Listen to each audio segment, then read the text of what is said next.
Costa Mesa 911. There's a body in my son's apartment. There's a what? A body, a dead body. A dead body? Like this victim sexual activity. She's dead. There's blood from her head. There was blood from her head? Yeah. Welcome back to M7 Crime Storytime, where we cover solved, unsolved, and twisted cases from across the globe. On May 21, 2010, a young woman was found murdered in the apartment of 26-year-old Army veteran Sam Herr. When Sam's father discovered the gruesome scene, they frantically dialed 911. Then I walked into the bedroom, and that's when I saw a body, a large amount of blood. I immediately called 911. But Sam was nowhere in sight. Who was that woman and what happened to her? Was Sam on the run after killing her? Located halfway between Los Angeles and San Diego, Costa Mesa, California lies on a coastal highland overlooking the Pacific Ocean. Despite its affluence, it's a laid-back beach community at heart. No one anticipated that this beautiful place would be where Julie Kibuishi would meet her horrific end. Sam Herr's parents, Stephen and Raquel Herr, became concerned when they hadn't heard from their son in a while. Sam was supposed to go to his parents' house that weekend, but he never showed up. On May 22, 2010, Stephen went to Sam's apartment along with his wife. There, a horrendous scene was awaiting them. Sam, what happened? What did you do? Panic-stricken, he immediately dialed 911. In this frantic call, Steve alerted the police that there was a dead woman lying face down in his son's bedroom with some of her clothes ripped off and blood coming down from her forehead. Costa Mesa 911. There's a body in my son's apartment. There's a what? A body, a dead body. A dead body? Like this victim sexual activity. She's dead. There's blood from her head. There was blood from her head? Yeah. Honey, I don't know what to say. Do you know where your son is? No, I don't. However, Sam was nowhere in sight. The incident came as a shock for the Costa Mesa community, where murders are very rare. When police reached the apartment, they did not find any signs that a struggle had taken place. Immediately as you walk in, you could tell it was a bachelor-type apartment. It was a clean apartment. There was no signs that there may have been a struggle or maybe a fight that had gone on. The apartment seemed to be filled with items you'd find in a typical bachelor pad. Empty beer bottles, burned cigarettes, a patio barbecue. But it looked relatively clean and neat. That is, until they entered the bedroom. Then the bedroom, which begins to look a little suspicious. On the bedside table, there's an unused knife, and there's a couple of books. One of them a combat how-to, another the wonders of sex. But then when you turn to the bed, a horrendous sight. The bed was soaked red from the victim's blood. The deceased woman was lying partially on the bed and partially kneeling on the ground. Her pants were pulled down, exposing the lower portion of her body. From the looks of it, detectives concluded that she might have been sexually assaulted before her death. She died from 2 gunshot wounds to her head. She had 1 gunshot wound, kind of top center of the head. There was also a knife on the bedside table, but it appeared to be unused. Strangely, she was wearing a tiara, and scrawled on the back of her sweater were the words, "All yours." Her bag was found in the kitchen. From her driver's license, detectives identified the victim as 23-year-old Julie Kibuishi. Julie Kibuishi was born on Valentine's Day, 1987, to Japanese-American parents Jun and Masa Kibuishi. She was the third of 4 children and their first daughter. She'd always been referred to as "my Valentine girl" by her parents. From a very young age, Julie took a keen interest in dance and music. Her mother said Julie started tap dancing when she was just 5, and that passion only grew over the years. According to her friends and family, she was a pleasure to be around. Her goofy and bubbly personality made everyone laugh. Not only did she exude positivity, but she often bent over backwards to help a friend in need. On one hand, she respected her Japanese culture, but on the other, she was a free-spirited, all-American girl. After graduating high school from the Orange County School of the Arts, Julie went on to study fashion design at Orange Coast Community College. Here, she met 26-year-old Sam Herr, and the two became close. She also tutored him in anthropology. She did not know that her kindness would cost her life. After scouring through the crime scene, detectives tried to piece together what had happened to this bright and beautiful young woman. All signs pointed to Sam being her killer. It was, after all, his apartment that she was found in, and now he was nowhere to be found. It was time for investigators to take a closer look at Sam Herr. Samuel Herr was born on May 29, 1983, to parents Steve and Raquel Kalberman in Los Angeles, California. As the only child to a special education teacher father and stay-at-home mother, Sam was doted on. He was very close to his parents, visiting them often even after he'd moved away. Although Sam's physical stature was big and strong, his friends described him as a big teddy bear. He was a fun-loving and easygoing guy. At a very young age, Sam had enlisted in the United States Army and served a tour of duty in Afghanistan and in Germany with the 173rd Airborne. After 3 years, he was discharged and returned to Southern California, where he was born and raised, to attend college on the GI Bill. He wanted to finish college and then re-enlist in the Army as an officer. With that goal in mind, Sam Herr enrolled himself in Orange Coast Community College, where he formed a friendship with Julie, who was 3 years younger than him. But just like many war heroes, Sam developed PTSD from the 3 years he served in the Army. Had he somehow snapped and committed the crime in a moment of passion? As Sam was nowhere to be found, detectives concluded that he was most likely on the run after murdering Julie in his own apartment. The suspicion only grew stronger when they found text messages on Julie's phone from Sam's number. At around 2:45 p.m. on May 21, 2010, Sam sent her a text saying he was going to help a friend and then head out to go to his parents' house. However, just 2 hours later, his tone changed when he sent her a couple of texts begging her to come to his place. From the tone of the messages, Sam seemed like a man in trouble. He was clearly upset about something. As a concerned friend, Julie agreed to meet Sam. She said she'd be there for him like a family. While Sam's family was dumbfounded by the findings and worried that his life was in danger, these texts made him look more guilty to the investigators. It showed that he planned for her to come over. Additionally, Sam's car and his passport were also missing from the apartment, leading investigators to believe that Sam was probably on the run. His passport was missing. His car was missing. I'm looking at everything going, come on, guys, this is obvious. You're going to find Sam. He's going to be our killer. Yet investigators would soon find out that there was even more to this story. Flashing back to 8 years prior, in 2002, the then 18-year-old Sam Herr was charged with another heinous crime. He was accused of taking part, along with 17 other men and women, in the stabbing and beating death of 19-year-old Byron Benito in Canyon Country. Allegedly, on the night of January 15, 2002, Sam, who had been friends with Benito since childhood, picked Benito up from his house and led his unsuspecting friend to an area behind a mobile home park where he was attacked and killed by a group of suspected gang members. He was charged with murder. However, in the end, he was acquitted of those charges, but that didn't change the suspicion in the minds of the investigators. Although Sam's family did not believe in his guilt, investigators were almost certain that they were after the right person. As Sam was trained to use firearms, they considered him armed and dangerous and on the run. Believing that they had a dangerous killer on the loose, authorities put an APB out for Sam. Meanwhile, the Costa Mesa police began monitoring Sam's cell phone and credit card activities in an attempt to locate him. Cops got information that there had been 4 withdrawals made from ATMs in the days since his disappearance. His credit card was also used at a pizza delivery place in Long Beach, California, just 20 miles away from Sam's house. Police expected to see Sam on the surveillance cameras, but when the bank sent them footage from the ATM cameras, they couldn't believe whom they were seeing.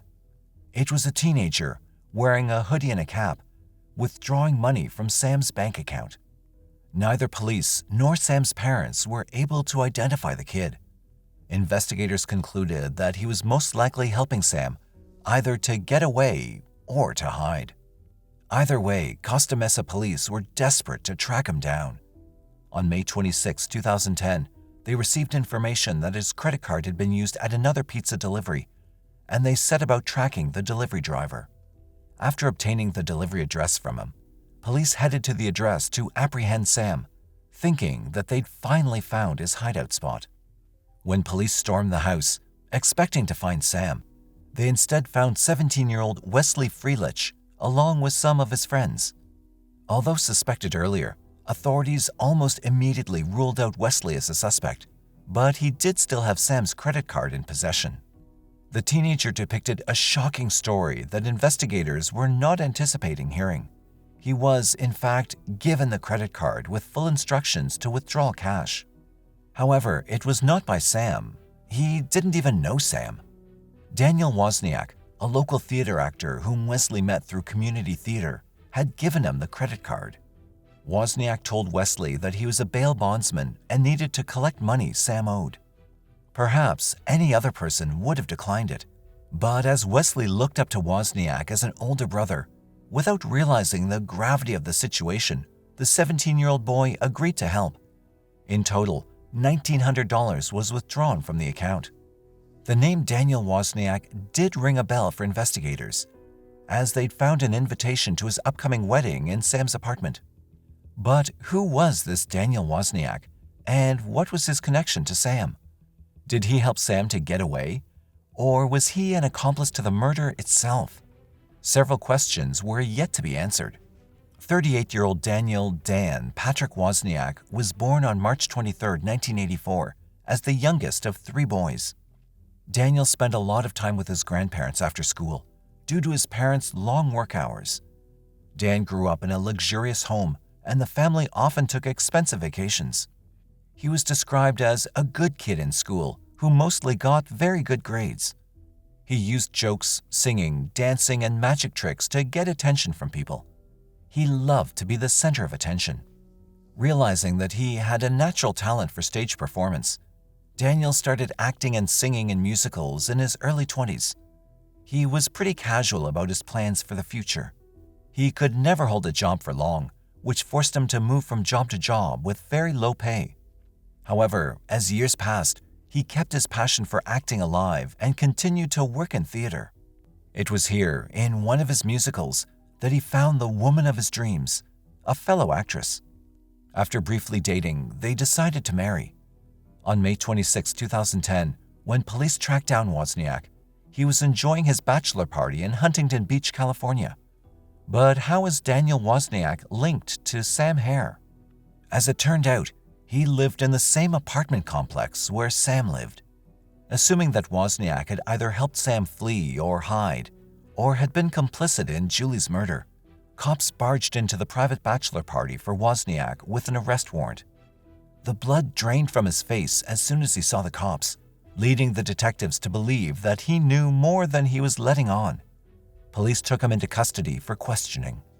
In the interrogation room, at first, Wozniak claimed that his only crime was participating in credit card fraud and covering for Sam.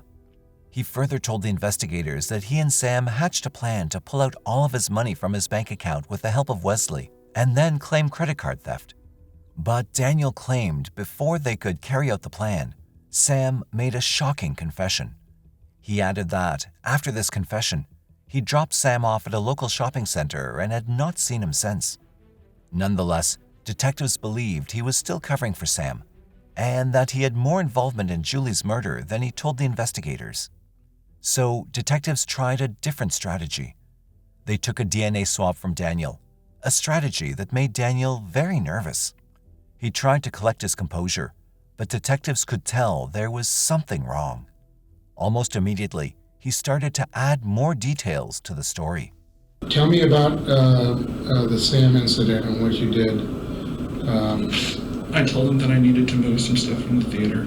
I said, you need to bend down and help me lift this thing up. And when he bent down, I grabbed the gun. I never really fired the gun before, so I pulled it back and I shot him. Detectives realized that Wozniak was nervous that his DNA would show up at Sam's apartment. Although he tried to say otherwise, cracking under pressure, he kept changing his story. After a long pause, Wozniak said that he knew about Julie's murder and he helped him get away. When detectives reminded him that they had his DNA, he reassured them that it was not going to show up on Julie's body. He was still holding on to the fact that he had nothing to do with the murder. Detectives were expecting that Wozniak would reveal more details when he suddenly decided he was done with the interview. But with so much at stake, detectives could not let him go easily without knowing the full details. They told Wozniak that he'd be arrested for the accessory to murder charge if he did not come clean and give them full details. Wozniak had a lot at stake too. He had a wedding scheduled in just 48 hours, and he did not want to miss it. Under pressure, Wozniak started to crumble. The story yet again changed a bit. Seeing that Wozniak was about to break, detectives hastened the process by bluffing about the DNA. Although in reality, DNA test results wouldn't be back for weeks, detectives claimed his DNA was found on Julie's body. Shockingly, he did not protest the claim. He rather said his DNA was on Julie's body because he was standing right over her body. As it turns out, Wozniak was not as good of an actor in the interrogation room as he was on the stage. As his lies fell apart, he dropped yet another bombshell.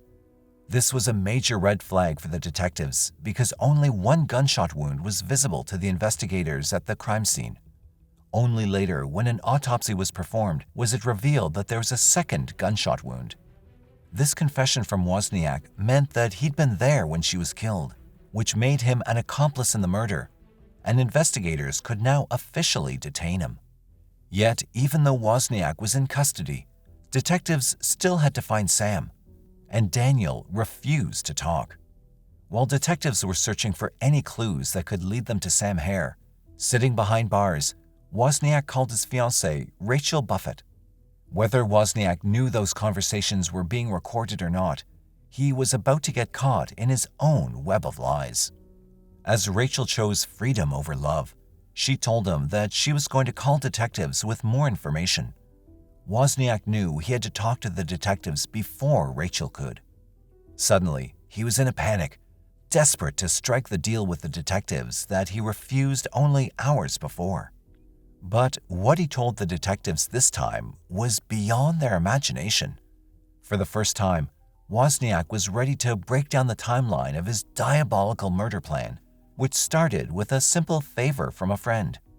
On the fateful day of May 21, 2010, Wozniak asked Sam, who considered him a good friend, to help move some boxes at the Los Alamitos Theater attic in a local military base. While Sam was busy moving the boxes in the attic in a knelt-down position with his back turned to Wozniak, the cold-blooded monster pulled out a gun and shot him in the head once. Initially, Sam never knew what hit him. After realizing he'd been shot, he begged Wozniak to help him.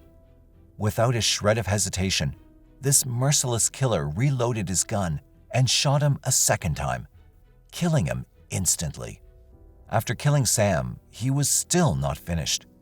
In a cold and composed manner, he did the unthinkable by texting Julie from Sam's phone and luring her to Sam's apartment.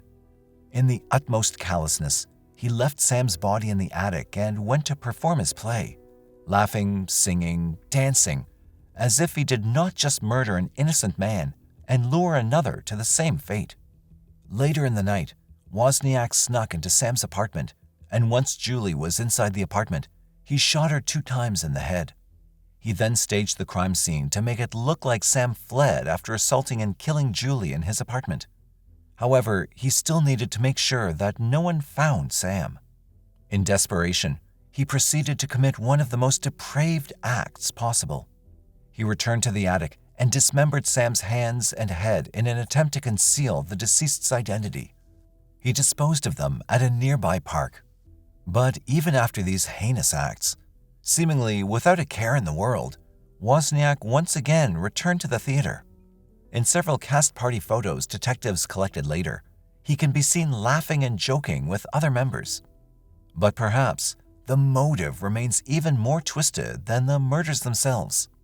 It all boiled down to money.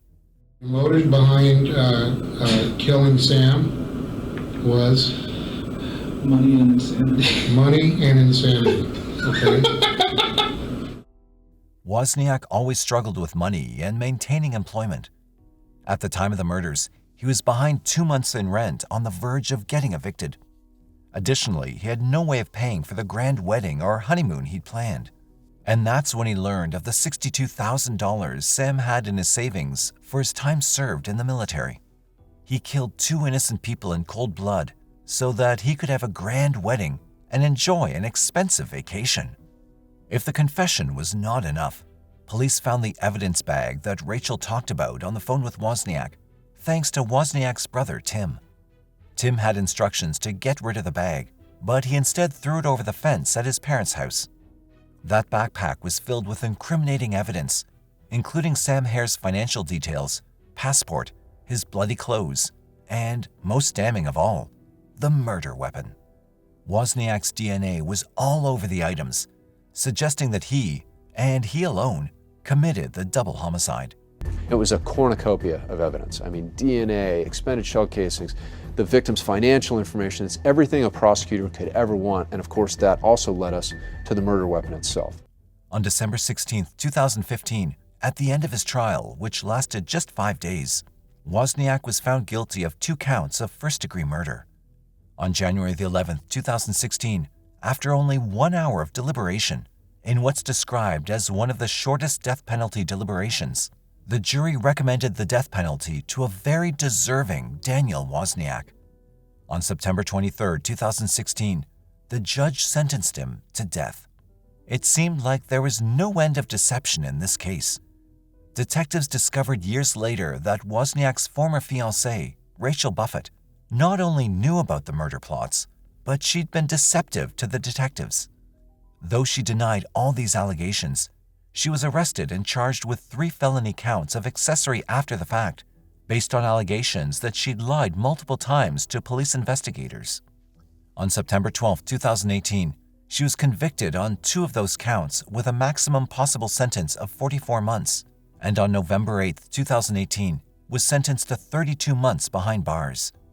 She was released from jail sometime in 2019. Life snatched away from 2 innocent people. Life destroyed for their family members. And all of this just so one maniac could have his dream honeymoon. The only closure that the families can get from this is that this monster is spending his last days where he can't hurt anybody else. Share your thoughts on this tragic case in the comments section.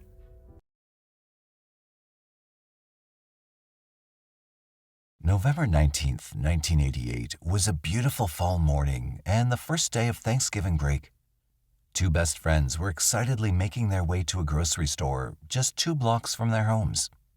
It was their first trip without adult supervision, and for the 2 fourth graders, it was a big step toward independence.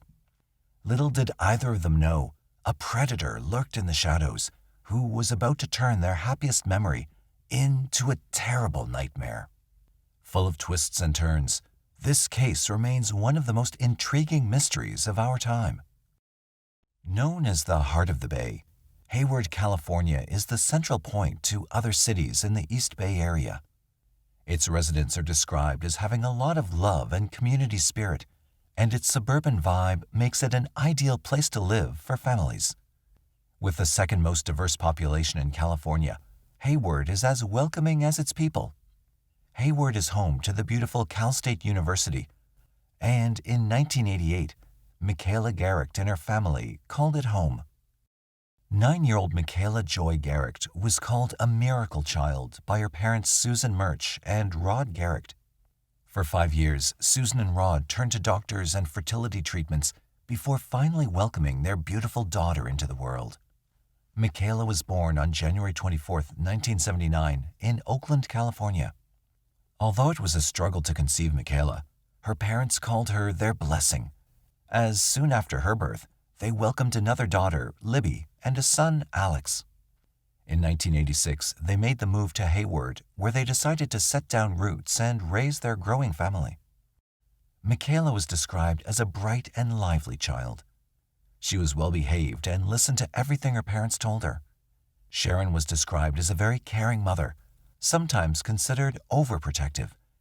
She'd made sure her children were always kept close to home and under no circumstances wandered far without adult supervision.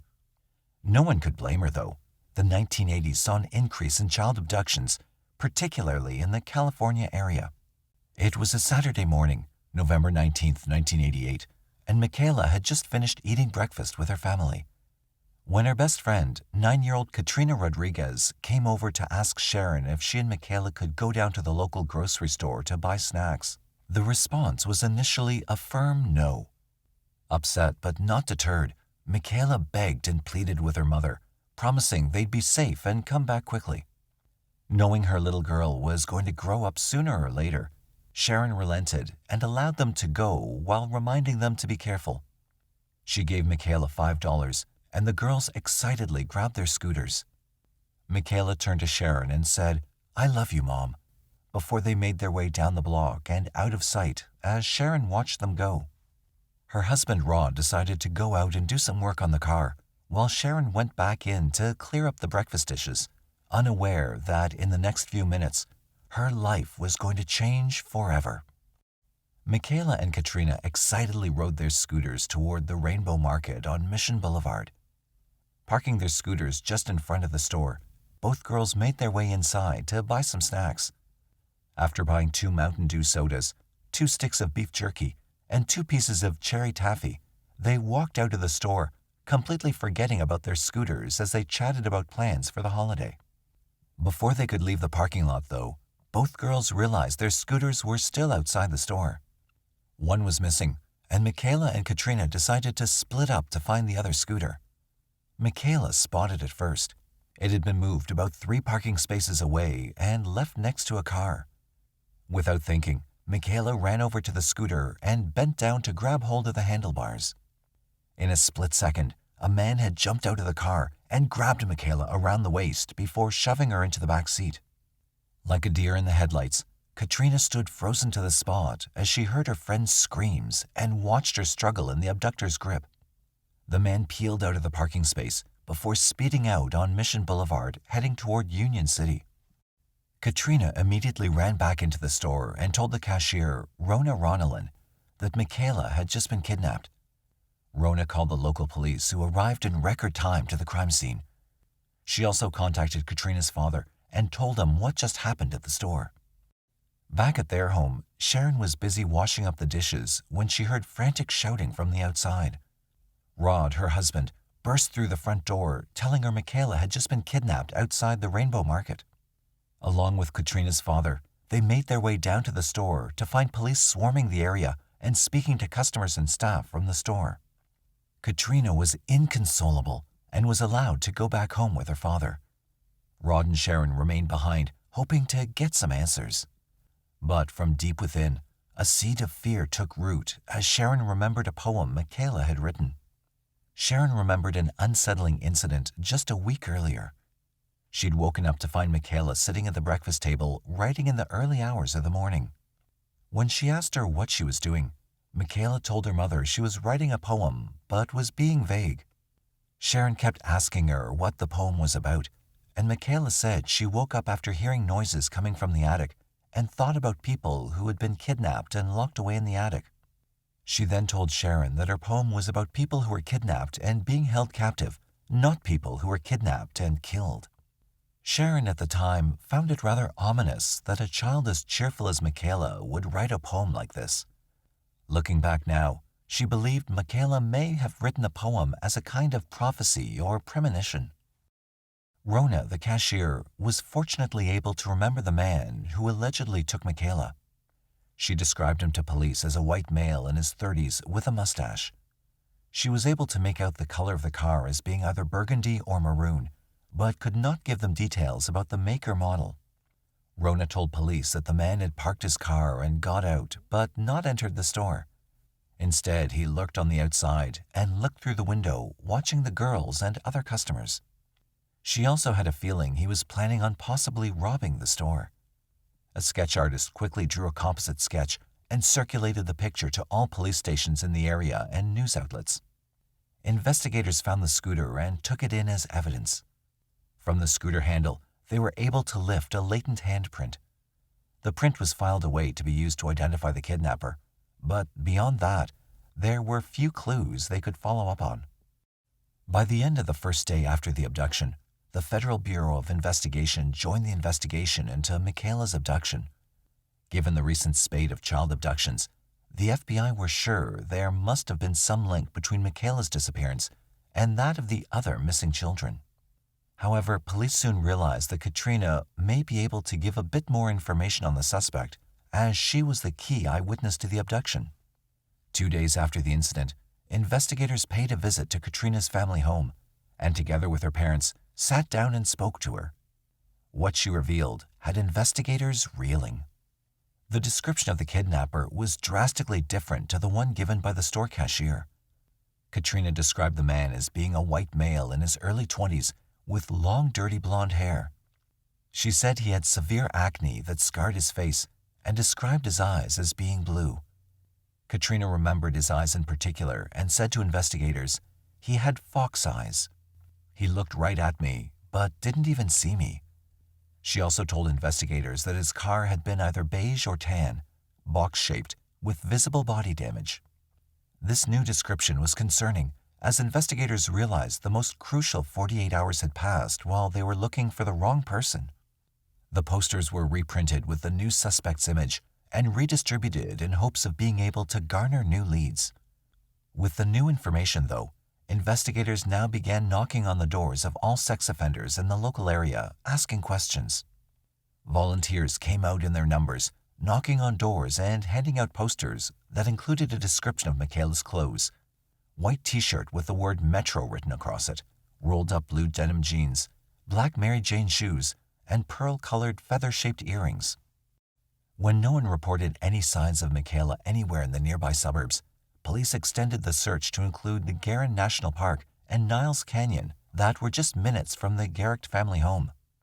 This search began following a tip from 3 hikers who allegedly saw footprints in the forested area belonging to 1 adult and 1 child.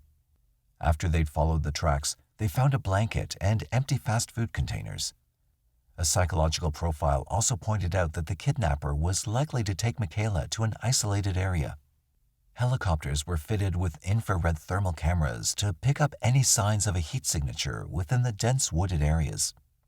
Police officers searched on horseback and foot. All these efforts yielded no results. Michaela had vanished along with her kidnapper into thin air. Michaela's disappearance reached the national news. Her story was featured on Unsolved Mysteries and was one of the first child abductions to feature on America's Most Wanted. Her face was printed on milk cartons, and the Missing Children's Program printed over 50 million mailing cards to homes around the country with pictures of Michaela, a description of her clothes, and a composite sketch of the kidnappers. San Francisco 49ers quarterback Joe Montana came out in support of the Garecht family and made an appeal to the public to come forward with any information. A reward fund of $70,000 was posted during this time for any information regarding Michaela's whereabouts. Within the first year of her disappearance, police had received over 5,000 tips, most of which turned out to be rumors. But no one was ready to give up. Sharon herself followed leads, some stretching as far as Russia, but nothing yielded any results. It would take another 4 years before investigators received a new tip that they believed could be real. In that time, over 15,000 tips were received, and police were clutching at each one, hoping it could shed light on the missing girl's case. Between 1991 and 1992, an inmate in Indiana came forward with information regarding Michaela's disappearance. Roger Haggard, who was serving an 11-year sentence for a burglary charge, alleged that he helped a friend bury her body in a gladiolus field in Union City. However, investigators were not initially interested, believing it could have been a wild goose chase. When Haggard realized the investigators were not taking his claims seriously, he instead turned to the media. He wrote a letter in 1992 to the San Francisco Chronicle, claiming to know who kidnapped Michaela and where she'd been buried. He promised to lead investigators to her body. The media attention and public outcry forced investigators to fly Haggard to California in order to testify in front of a grand jury. Under oath, Haggard repeated the claims he'd been making to investigators. Haggard promised to lead investigators not only to Michaela's remains, but to the home of the alleged killer. The next day, Haggard, along with a team of investigators, searched the field that he claimed Michaela's body had been buried in. In a shocking twist, after 8 hours of intense searching, Haggard allegedly told police that he'd made a false claim after all. He told investigators that he allegedly wanted to give the Garecht family a sense of peace after all these years. Haggard was charged with perjury and sentenced to another 6 years in prison and ordered to pay Michaela's family $6,000 in damages for giving them false hope. Each new lead was about to take investigators down a darker path than they'd imagined. Another person of interest had long been on police radar in 1991. Timothy Binder was a 43-year-old sewage treatment plant worker. He was married with a family, but investigators were tipped off by parents in the East Bay area about Binder's creepy behavior. Parents alleged that he'd been sending young girls gifts and money in order to get closer to them. Some of the letters were reportedly written backwards and could only be read by using a mirror. Investigators looked into Binder's background and discovered that Binder drove a light blue van with a license plate that read, "Love You." The inside of his van was allegedly covered with pictures of little children, crayon drawings, and Bible verses.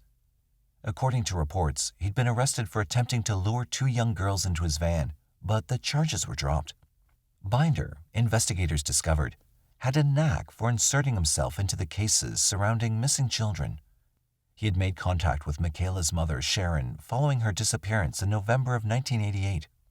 Prior to that, he'd also made contact with Kim Schwartz, the mother of 7-year-old Amber Schwartz, who'd gone missing in June of the same year. Both mothers reportedly told police they did not have a good feeling about Binder, and that he persisted in contacting them regarding the developments in both cases. In an eerie coincidence, Binder had written a letter to the police after Amber had disappeared.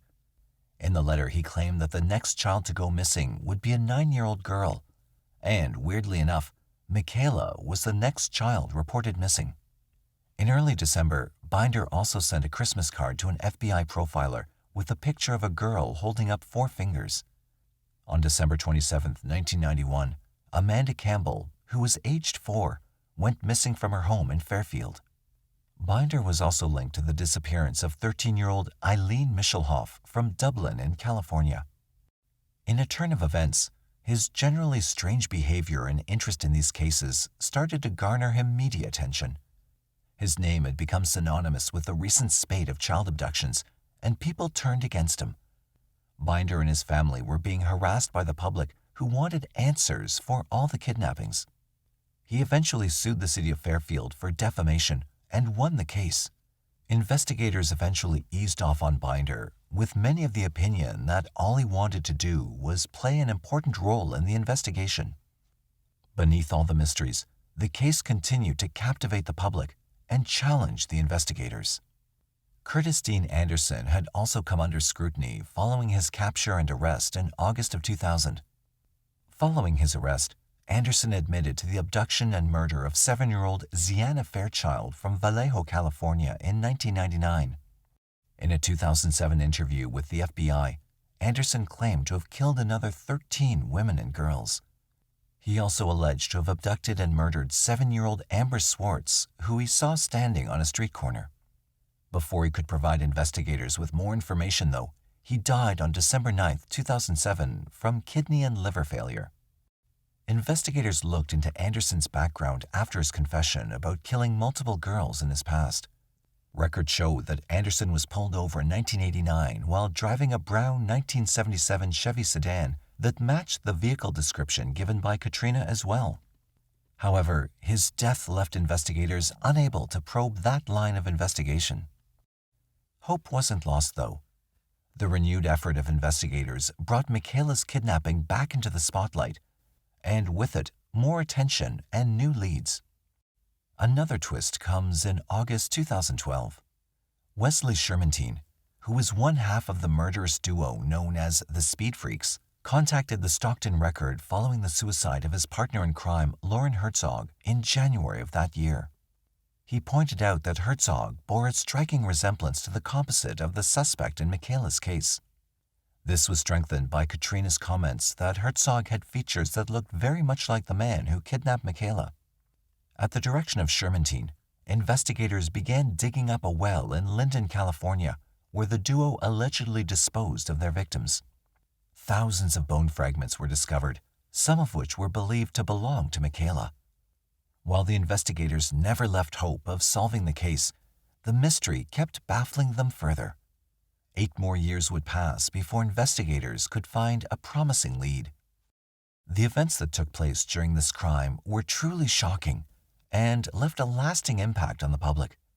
But the real shocker was yet to come. On December 21, 2020, the Hayward Police Department and FBI announced that they'd made an arrest in the case of Michaela Garecht. David Misch, who was 61 years old as of 2022, was charged with the kidnapping and murder of Michaela after his fingerprints were linked, using new technology, to those lifted from the scooter in 1988. We can announce that 59-year-old David Misch has been charged with the murder of Michaela Garecht. He is in custody at Santa Rita Jail, here in Alameda County. A look into Misch's background painted a shocking picture of a man who escaped justice for far too long. David Emery Misch was born on February 19, 1961, in Chicago, Illinois. Not much is known about his life growing up, but by the time he was 16, he had already begun his life of crime. In 1977, Misch was convicted of breaking and entering a property and sexually assaulting a maid at knife point. He was arrested but was paroled only a year later in 1978. In February 1979, he was arrested on charges of false imprisonment and assault with a deadly weapon. Those charges were later updated to assault with intent to rape. Once again, he would qualify for parole in September 1981. May 1988. He was arrested for burglary at a San Leandro grocery store and sentenced to 1 year in prison and 1 year probation. He was, however, released 6 months later in November of the same year. Karma finally caught up with them in December 1988. 38-year-old Margaret Ball was a longtime friend of Misch, who often helped him out in a tough spot. It's not certain what transpired between the two, but Margaret was discovered by her stepdaughter beaten and stabbed to death in a pool of blood. The beating was so severe that her front tooth was found a few feet away from her body. Police were alerted to Misch as the suspect, as they would later find evidence linking him to the crime. He was arrested and convicted of Margaret's murder. He was sentenced to 18 years to life in 2018 while he was still incarcerated for Margaret Ball's murder. DNA evidence linked Misch to another double homicide in Fremont, California in 1986. 18-year-old Michelle Xavier and her best friend 20-year-old Jennifer Dewey went out to celebrate a birthday dinner of a family member on February 2, 1986. After leaving the restaurant, the young women drove to a convenience store before going home. Shortly after midnight, though, a motorcyclist found both women's bodies on the side of the road. They were stripped naked, and they'd been stabbed and shot. Later, an autopsy revealed that they were also sexually assaulted. Michelle's car was found 6 miles from the crime scene in the parking lot of a grocery store. The case was highly publicized, and rewards were offered, but over the years, all leads and tips would fizzle out, and the case went cold. 32 years later, DNA technology would lead detectives to David Misch. David Misch was charged with another 3 counts of murder and 1 for abduction as he serves out his current sentence. Alameda District Attorney Nancy O'Malley said that Misch had been charged with murder and 2 special circumstances. If found guilty, he could be given a death sentence.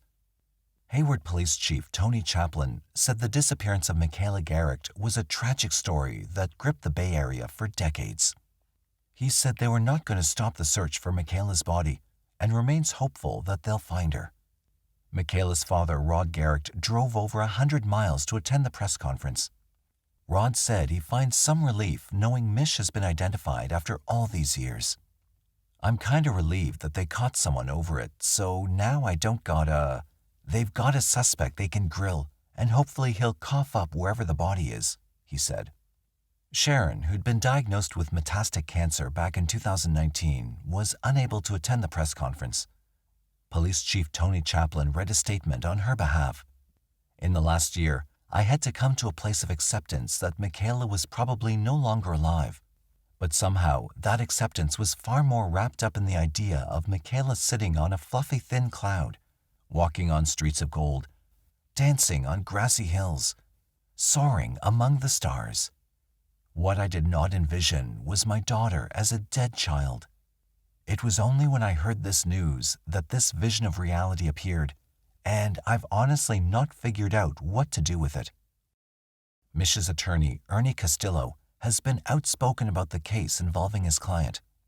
He blasted the investigation, calling the methods used to charge Mish as junk science. He said that the sudden match of the handprint after 32 years just seemed ridiculous. Castillo insists that the police are trying to pin all the blame on Mish as an easy way to close the case.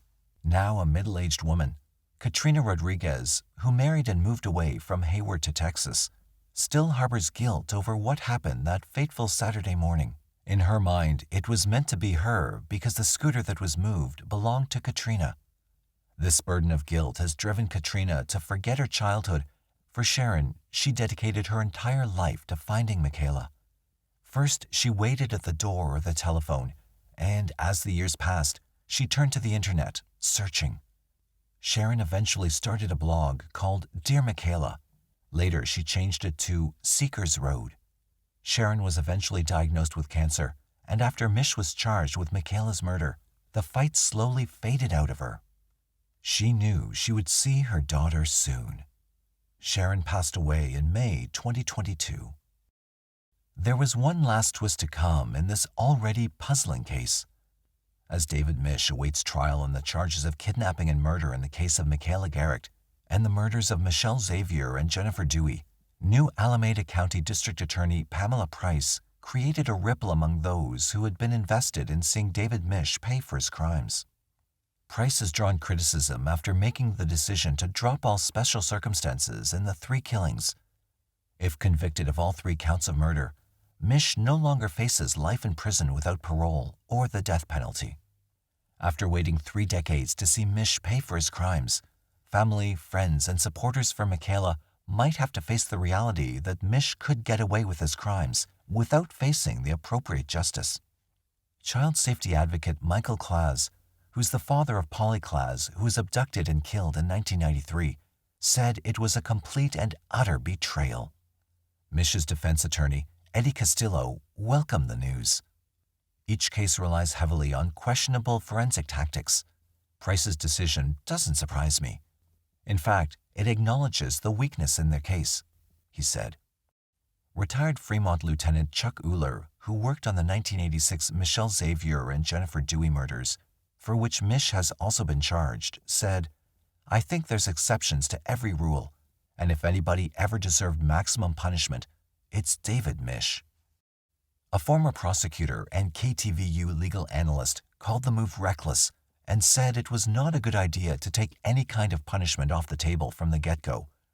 As Michaela's body has still not been found, it could be a bargaining chip for later. This is the poster case for putting someone in prison forever to keep him away from society. David Mish awaits trial on 3 charges of murder and 1 of kidnapping. The case of Michaela Garecht has been a story filled with twists and turns that began with a case of mistaken identity that cost law enforcement the first crucial 48 hours of the investigation. It kept a family grasping at straws for decades. And now it may give an alleged killer the opportunity to deny any involvement and keep the truth of a little girl's body's whereabouts a mystery.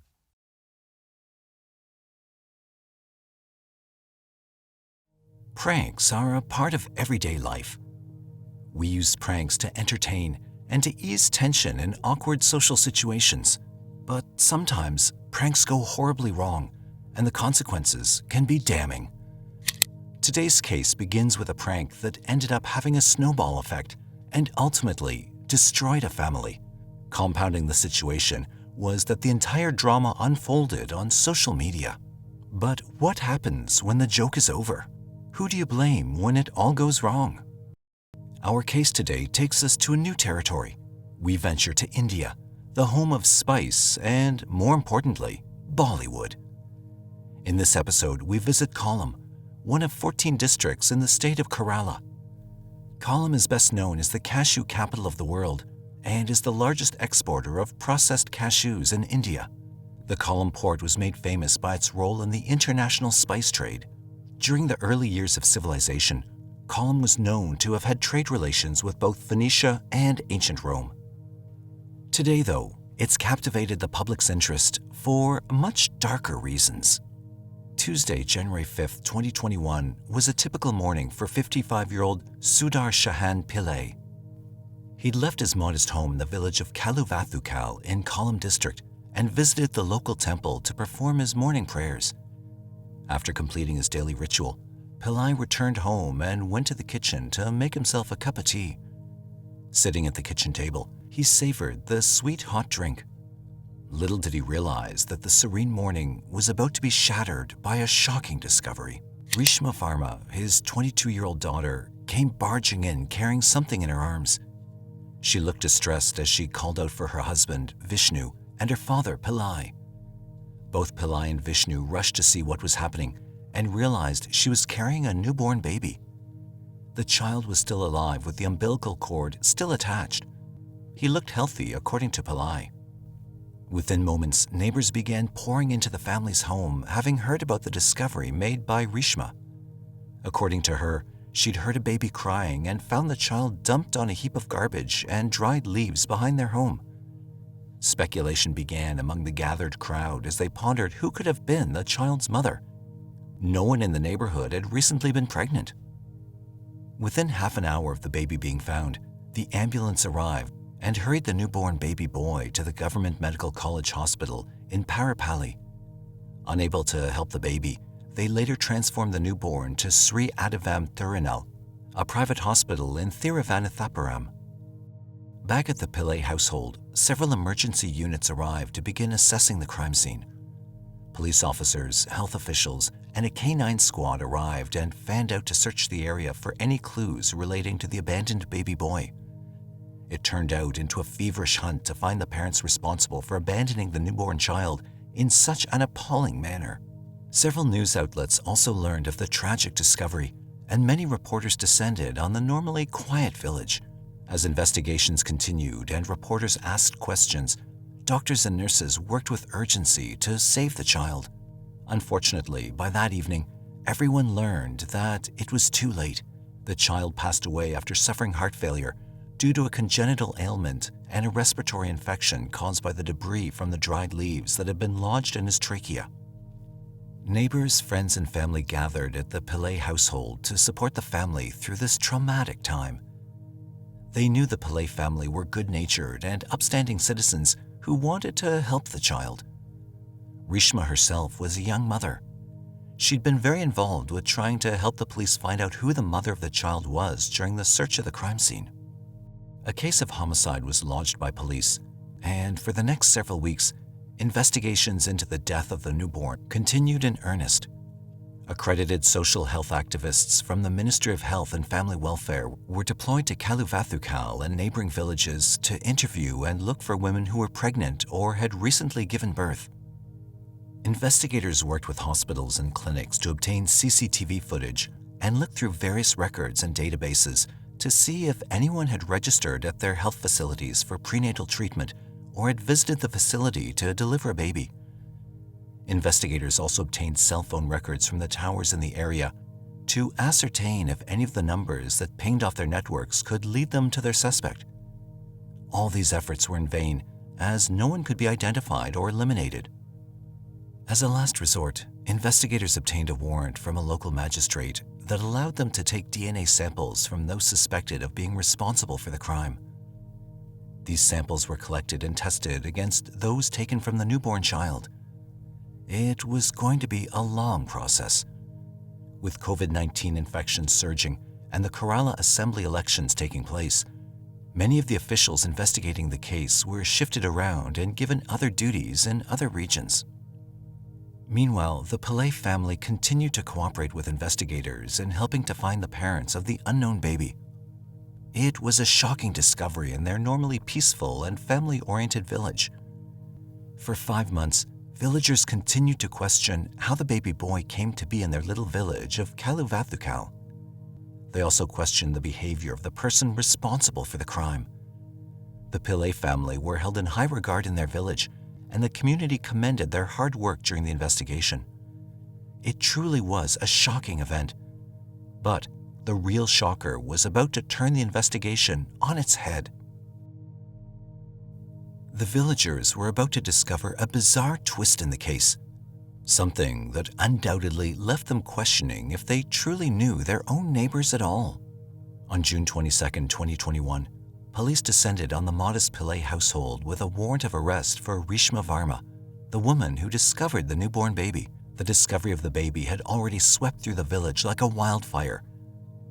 What they were all about to hear next was bound to open the floodgates of a sordid tale of deception.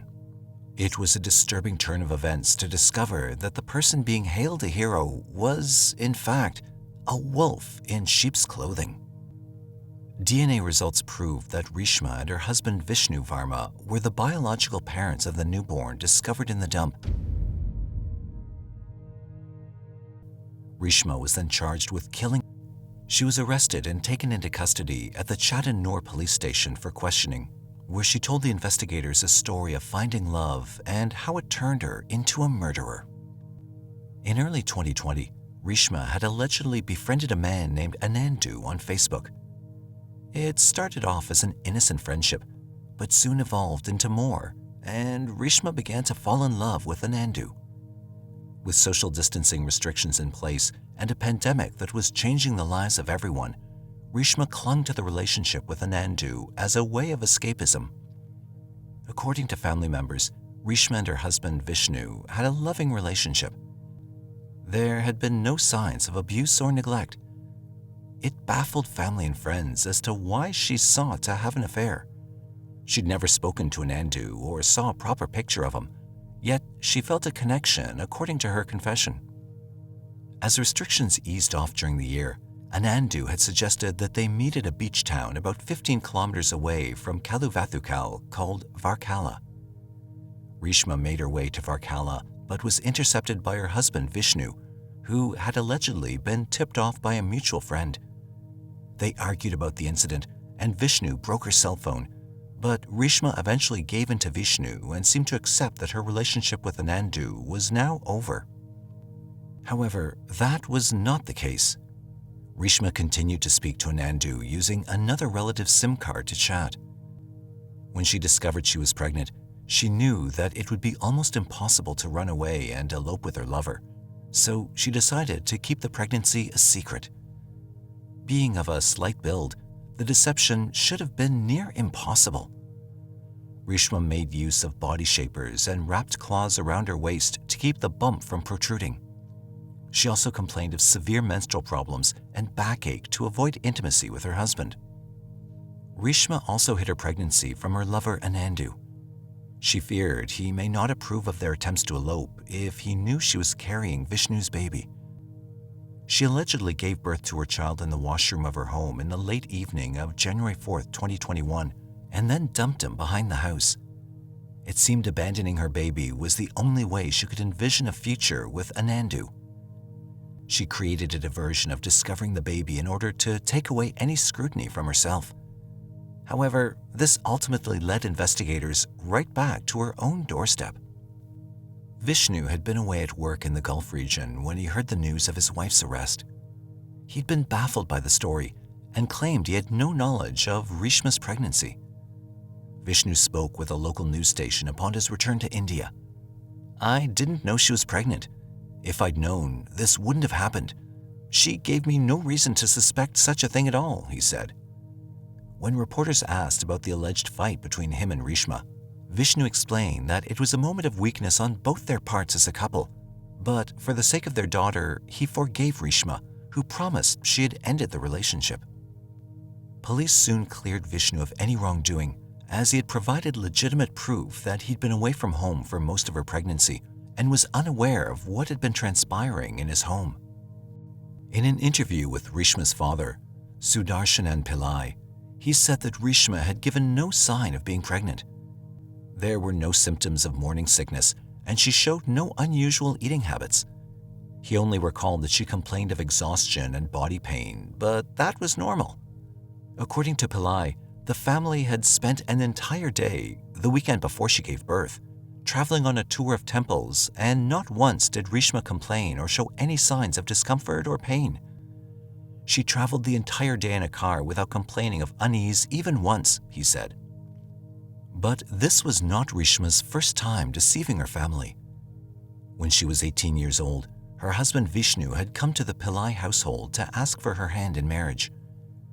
Reshma and Vishnu had met when she was still a teenager and quickly fell in love.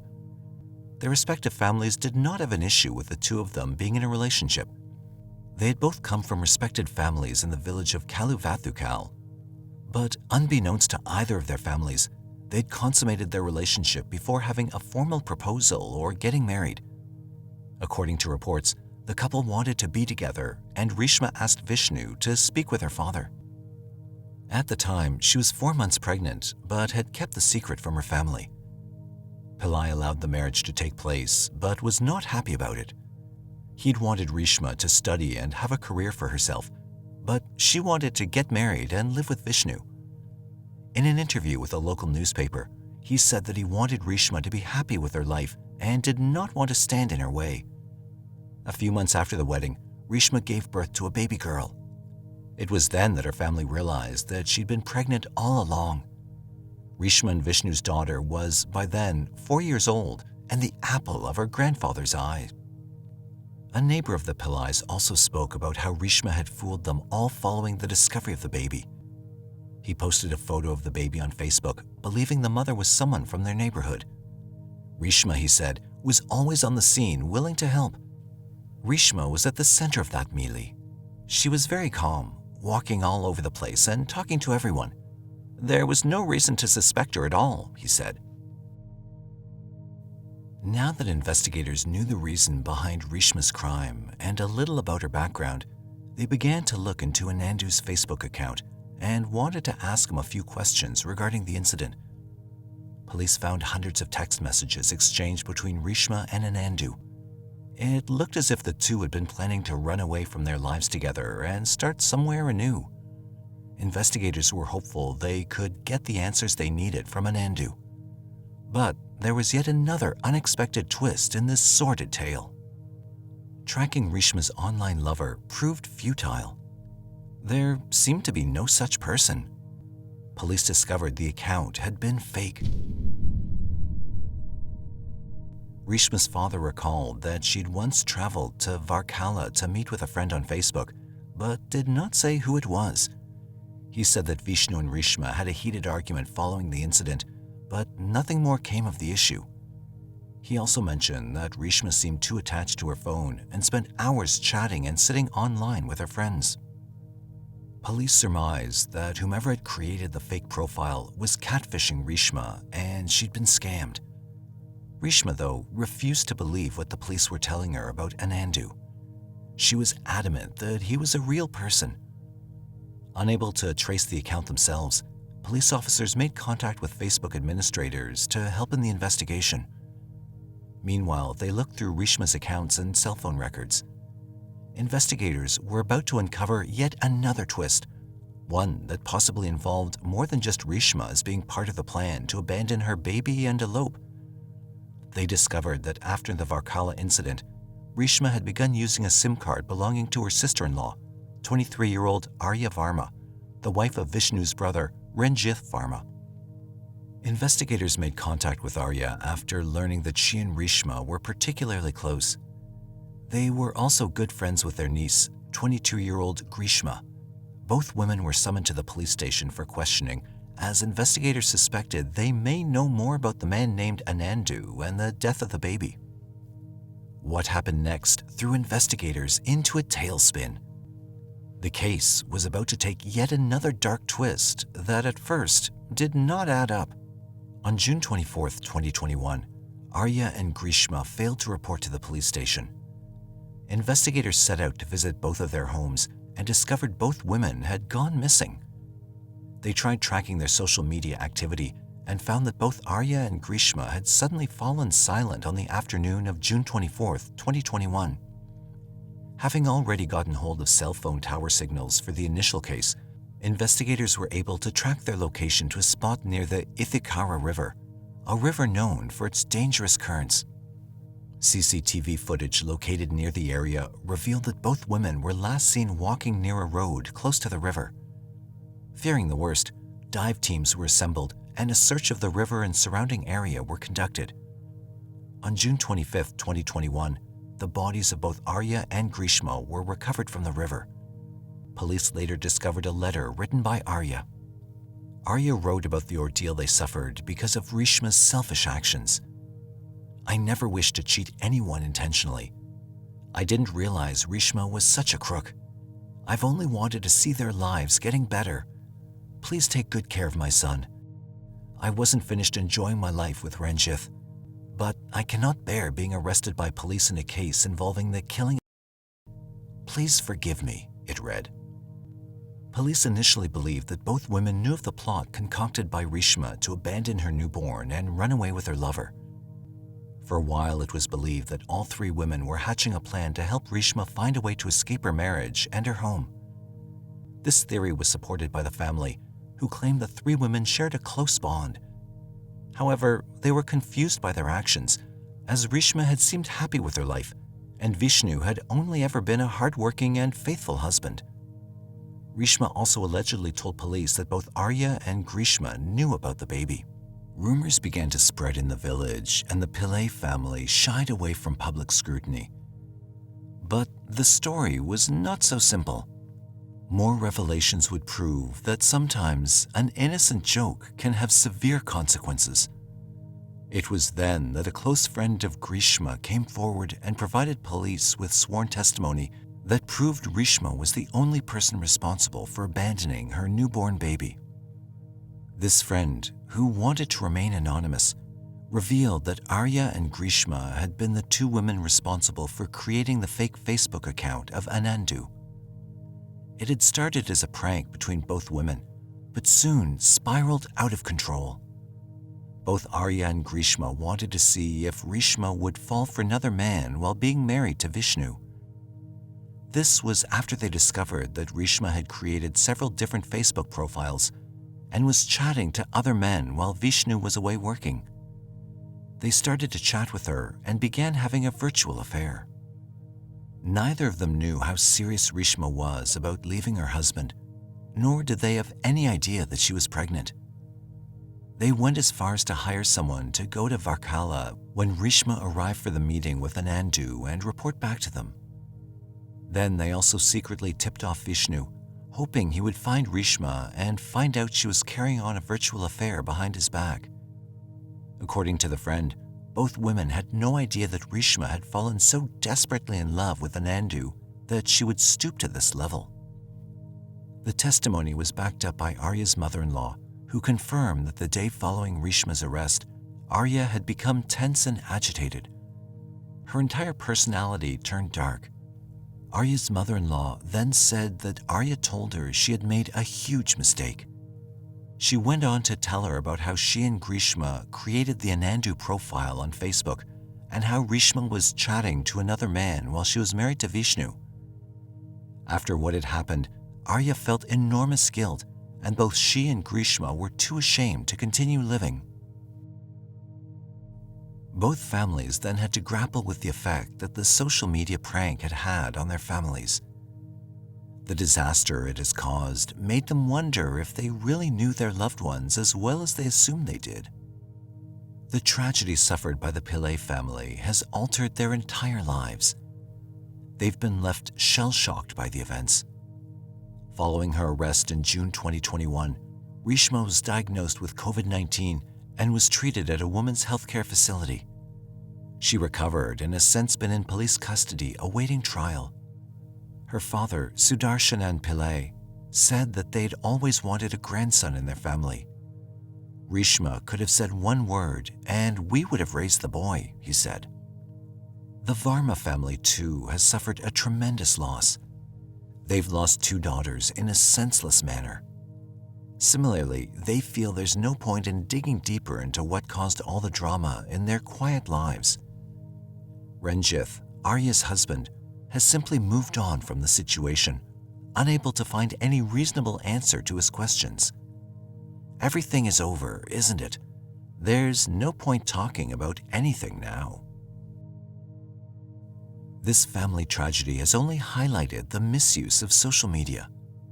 Kerala's Kollam district, like many other parts of the world, is filled with restless young people who often make use of social media platforms to interact with and make more friends. The number of people who rely on social networking has surged in the last decade, and the lines between reality and fantasy are fast becoming blurred. In recent years, studies have shown that social media has been linked to many cases of infidelity, primarily because the internet has made it easier for people to connect and begin affairs. For the majority of people who conduct these online affairs, it's more of an emotional affair and a crutch to escape a doldrum life. But in a few cases, such as Reshma's, these emotional connections can spiral out of control. In the end, though, it's a human decision to either follow the path of temptation or fight against it. Today's case has raised some important questions, such as, is social media to blame for Reshma's actions? Or would she have eventually fallen into temptation's trap with or without this modern convenience? Should we blame the pranksters for the consequences that followed in this particular case?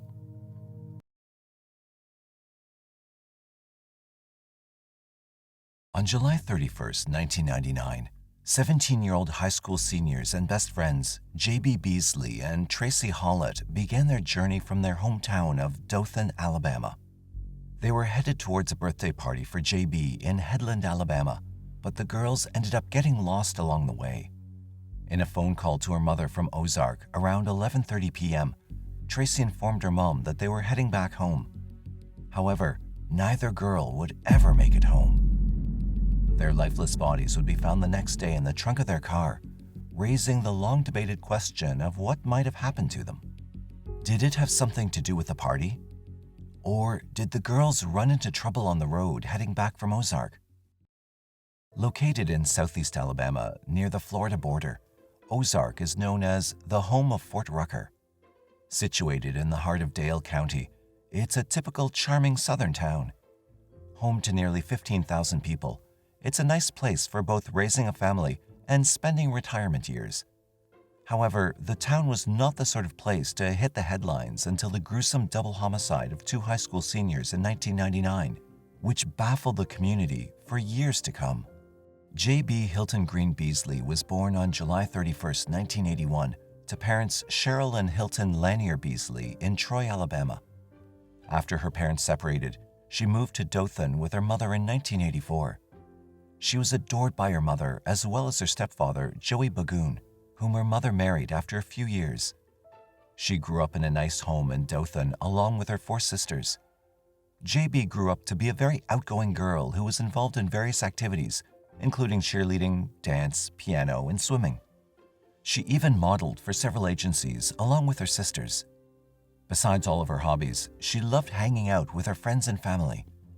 It was high school where J.B. met her fellow cheerleader Tracie Hawlett, and the two did not take long to become best friends. Tracie Jean Hawlett was born on March 3, 1982, to parents Carol and Robert Hawlett. Unfortunately, her father, who worked in the Dothan Police Department, died when Tracie was only 5 years old. Her mother later remarried a man named Mike Roberts, who helped raise Tracie along with her mother. Unlike J.B., Tracie was a bit shy, but never hesitated to put people before herself. She was also very protective over her 2 brothers, who were much younger than her. Even at a young age, she was a responsible older sister. Tracie also attended Northview High School and regularly received good grades and was a cheerleader alongside J.B. As both girls were blossoming into their adulthood, J.B. and Tracie were oblivious to their dreadful fate, which would strip them of all their future hopes and dreams.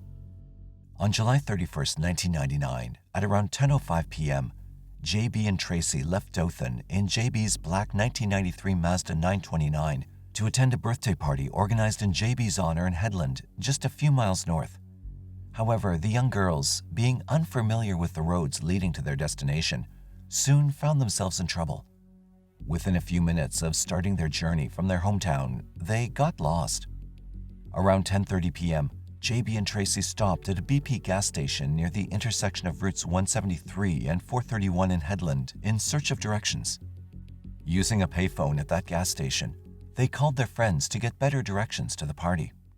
After the call, the girls kept driving to reach their destination, but instead ended up in Ozark, Alabama, about 24 miles northwest of Headland.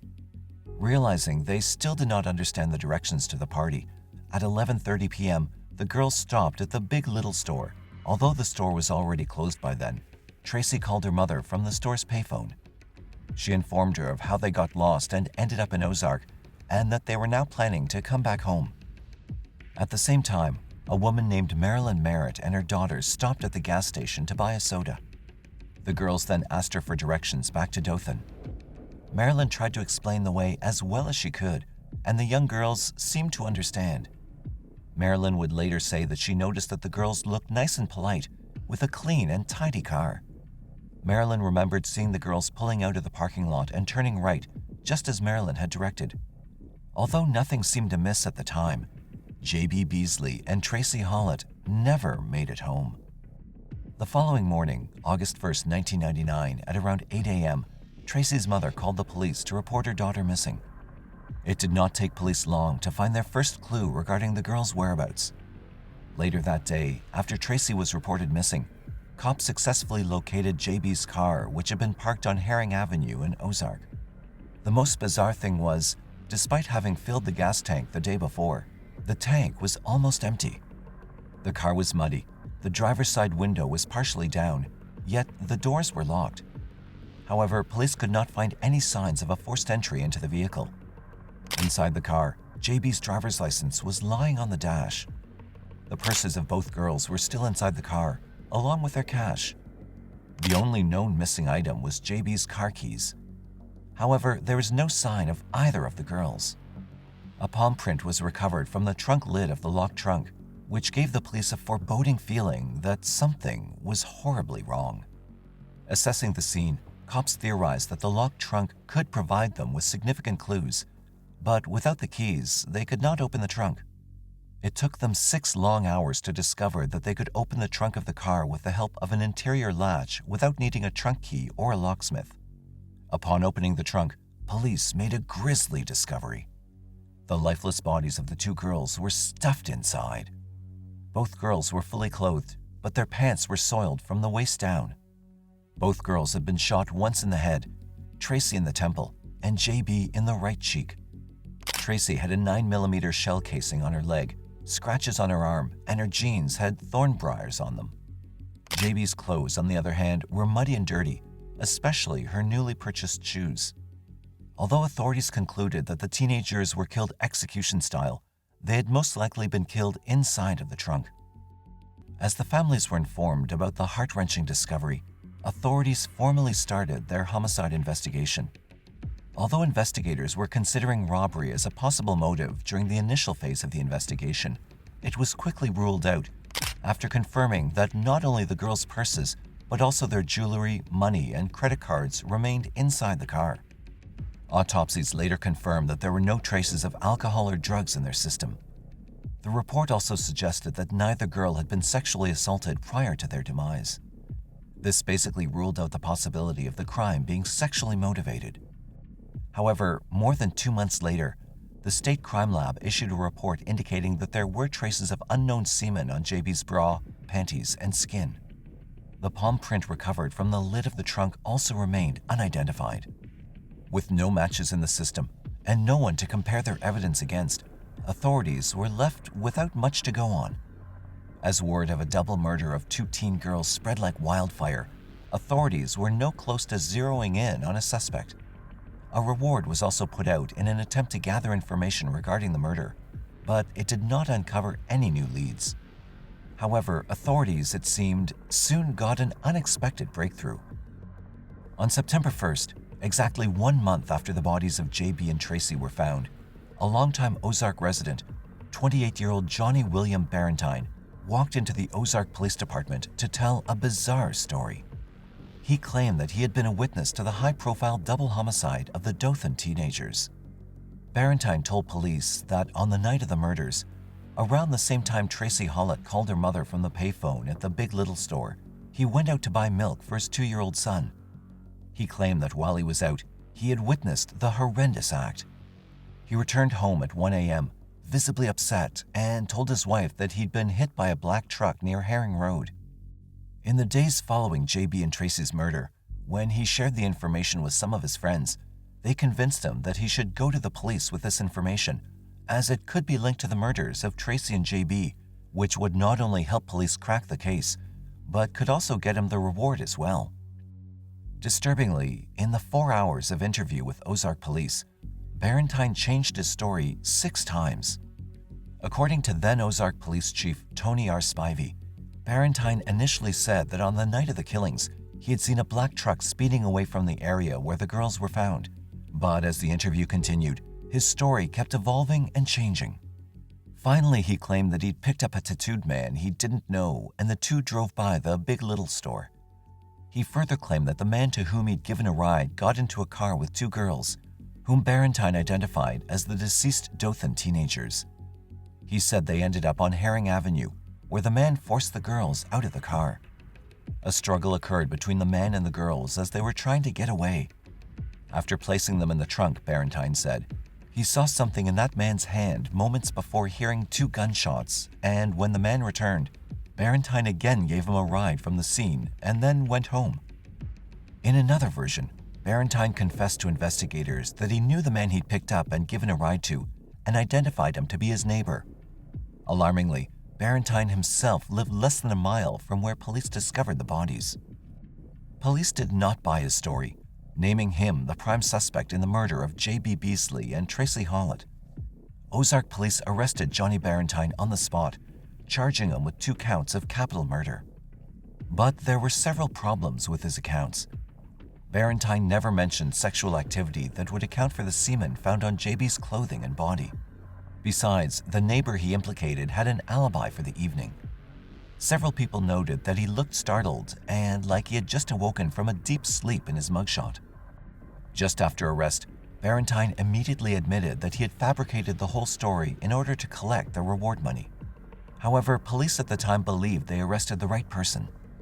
In the preliminary hearing on September 21st, Alabama Bureau of Investigation agent Charles Huggins testified that Barentine was able to describe the girls' clothing and other items consistent with the crime, suggesting he was there at the scene. From the time of his arrest, Barentine was held without bond in the Dale County Jail in Ozark. In an October 18th bond hearing, Barentine denied he was involved in the killings, confessing to the judge that he never picked up a tattooed man and didn't see anything the night of the murders. He said that he simply went to the BP at about 11 p.m. to get milk for his little boy, and later fabricated the whole story to claim the reward money. However, he was denied the bond and sent back to jail. Even during this turbulent time, Barentine's family members never stopped supporting him. They even gave interviews to the media professing his innocence, saying he was incapable of hurting anyone. Barentine's lawyer, Bill Kimmons, also maintained that his client was not responsible for the double murders in any way, shape, or form. He further stated that the 4 hours of continued interrogation took a toll on Barentine, who had wrapped himself in this mess of a lie. During police questioning, he was never told that he could go to the bathroom or was free to leave whenever he wanted. Barentine's defense also pointed out the fact that Barentine only finished the 7th grade and a portion of the 8th grade. He said his client was in special education classes, indicating his inability to plan this heinous crime. Barentine was finally released from jail on December 17, 1999, after it was revealed that Barentine's DNA did not match that from the semen found on JB's body and clothing.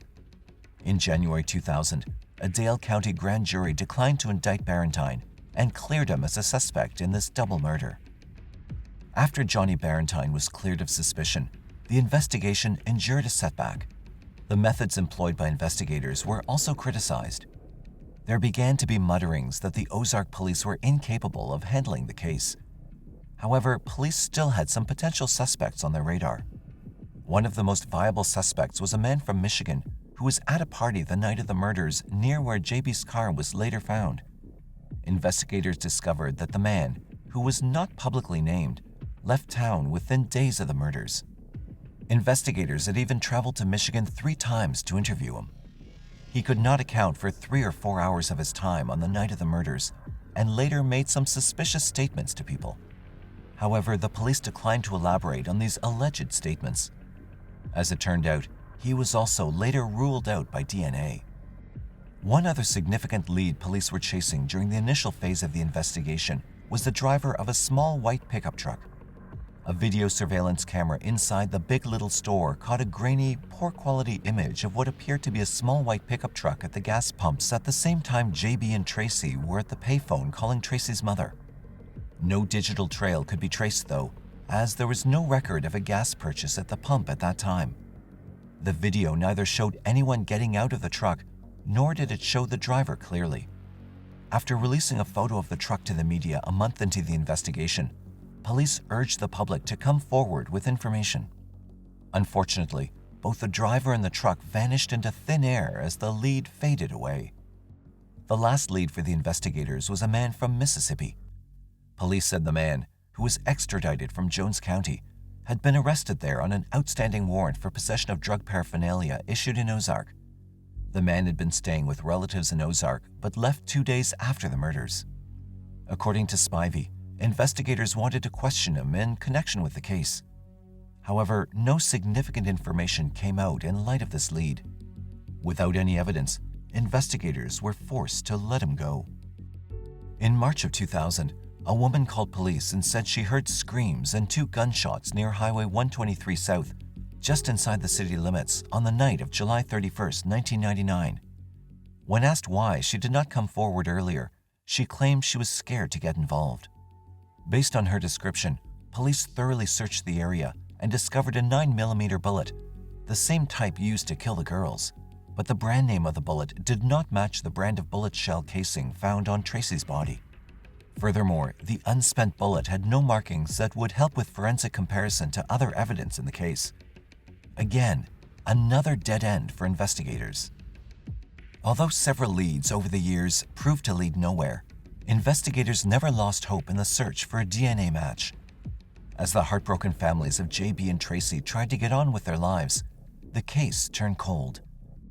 Then, years later, another twist in the case added another layer to the thrilling mystery. After remaining cold for years, 2015 would mark a bombshell allegation in the murder case of JB Beasley and Tracie Hawlett. Rena Crum, a sworn Ozark Auxiliary police officer, came forward and openly accused an Ozark police officer of murdering JB Beasley and Tracie Hawlett and others of covering it up. Rena alleged that on the night of July 31, 1999, a police officer for Ozark Police pulled over JB Beasley, demanding to know the whereabouts of some cassette tapes that contained recorded conversations. According to Rena, these tapes could have incriminated Ozark police officers regarding the illegal business of cocaine distribution and profits. The incident escalated into the murders of 2 innocent teens, she further alleged. Rena claimed that she'd been threatened by multiple law enforcement officials who had knowledge of the murderer's identity and covered it up by getting rid of evidence. Rena named 3 cops, Gary Butch Whittington, Rex Tipton, and Eddie Henderson, accusing them of harassing and threatening her. She went as far as to say that then Police Chief Tony Spivey, who handled the original investigation, had also helped cover it up. However, she shied away from revealing the name of the police officer, who, she claimed, had actually committed the murders. Renowned American journalist and newspaper editor John B. Carroll wrote an article saying that he believed the officer in question presumed the 2 girls intended to use these tapes in a court case that was scheduled for August 2, 1999, less than 48 hours after they were murdered. The tapes were to be entered as evidence into that case. In this article, Carroll also stated that Rena was severely beaten with a baseball bat after coming forward, which stopped her from naming the actual killer. The law enforcement officials Rena accused had all denied having any involvement in the murders of JB Beasley and Tracie Hawlett. Without any physical evidence, none of them were ever formally named as a suspect in the case. Regardless of that, the allegations blew up on numerous true crime websites and social media, leading to a defamation lawsuit. On January 29, 2016, Keith Coffin, Rex Tipson, Tony Spivey, Eddie Henderson, and Gary Butch Whittington, all Ozark, Alabama police officials, filed a lawsuit against Rena Crum, John B. Carroll, and Dean Matthews for libel, slander, and defamation of character. That case was dismissed in 2018. In May 2016, Rena Crum received a suspended sentence and a $250 fine after being convicted for harassing J.B. Beasley's sister. Over the years, authorities investigated many theories. They interviewed hundreds of people and took DNA samples from several suspects, but to no avail. It would take 20 years and the innovation of new DNA technologies before police could apprehend a suspect. In March 2019, investigators sent the DNA found on JB's body and clothes to the Virginia-based Parabon Nanolab, which specializes in DNA phenotyping and genetics using public genealogy databases. After analyzing the DNA, the lab finally made a connection to a suspect, Coley McCraney. 45-year-old Coley Lewis McCraney was never on the radar of investigators in the brutal 1999 murders of J.B. Beasley and Tracie Hawlett until DNA implicated him in the crime. McCraney, who's an Alabama native, graduated from Carroll High School in Ozark in 1992, where he was an athlete as well as the president of the Library Club. After that, he joined the U.S. Air Force and served there from 1993 to 1997. He was married in 1992 but separated from his first wife in 1994 and later divorced. According to the reports of Dothan Eagle at the time, McCraney's ex-wife filed a complaint with the Air Force in 1994, stating that McCraney had assaulted her. McCraney remarried in 2001 and had children with his second wife. Other than failing to pay child support in 1998, McCraney had no criminal record in the past 20 years or so. He'd been working as a trucker all of his life and had worked for several trucking companies in Alabama over the years. In recent years, he co-founded a church and worked as a bishop there. At the time of the killings, he was around 26 and living on Lisenby Drive in Ozark, about 1 mile away from where the bodies of J.B. Beasley and Tracie Hawlett were found in 1999. 2 decades after the Slaten High School seniors J.B. Beasley and Tracie Hawlett were found, Coley McCraney was arrested after a traffic stop in Daleville, Alabama on March 19, 2019. In the interview with police, after he was taken into custody, McCraney said he did not know the girls. Investigators did not clarify any motive for the murder. The news of his arrest was a great shock to the Ozark community and the Ozark police chief, Marlins Walker, who went to school with McCraney. As it seemed that the many twisted strands in this baffling case were finally all being tied together, there was to be one more revelation. The now 53-year-old Rena Crum, who previously accused the Ozark Police Department of covering up the murder, recanted her allegations as she testified during a hearing for McCraney in August 2022. McCraney, now 49, is facing 5 counts of capital murder charges for the shooting deaths of J.B. Beasley and Tracie Hawlett. He now sits behind bars in Dale County Jail as of the time of his arrest. His bond has been denied, pending his trial on April 17, 2023. The news of finally apprehending the killer was a relief to the families of both girls. However, reliving all the haunting memories through the trial and hearings is another painful journey still to come. We can only hope that the families can heal through a sense of peace that their daughters are finally getting justice more than 2 decades later. Do you believe McCraney is responsible for the murders? If so, what was the motive?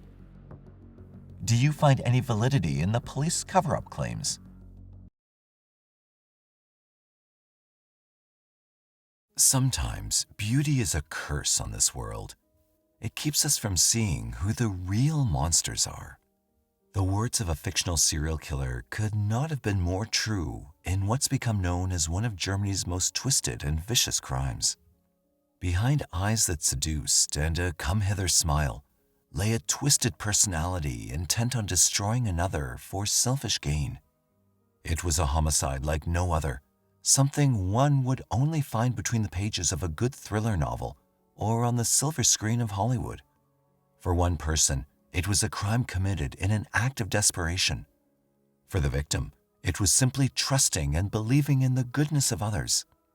But what possessed the killer to commit such a brutal and senseless murder? Ingolstadt is the second largest German city on the Danube River. Its skyline is dominated by Gothic-era architecture that can transport one back to the medieval ages. It's no wonder that the city inspired one of the settings in Mary Shelley's novel Frankenstein, and is also believed to be the city where the free-thinking Illuminati order was founded in 1776. Today, though, the grand beauty of the city has been overshadowed by a murder so vicious, one has to hear the entire sordid tale to believe it. Close to midnight on August 16, 2022, the Bavarian police received a frantic call from the parents of German beauty blogger Shahraban K. She told her parents that she was traveling to Munich to meet with her ex-husband. When she failed to return home and failed to answer or return any of their calls, her parents feared for her safety and set out to look for her themselves. They discovered her Mercedes abandoned in a residential parking lot near the Danube River. In the back seat was a body. Police arrived and cordoned off the area as her parents stood back watching the unreal scene unfold. Police opened the door to reveal a gruesome sight. It was the body of a young woman who had been stabbed so severely her face had been disfigured. Blood had soaked into the seats and carpet of the car. Once the body was removed, paramedics attempted to resuscitate the young woman, but it was far too late. Shahraban's parents were able to identify her.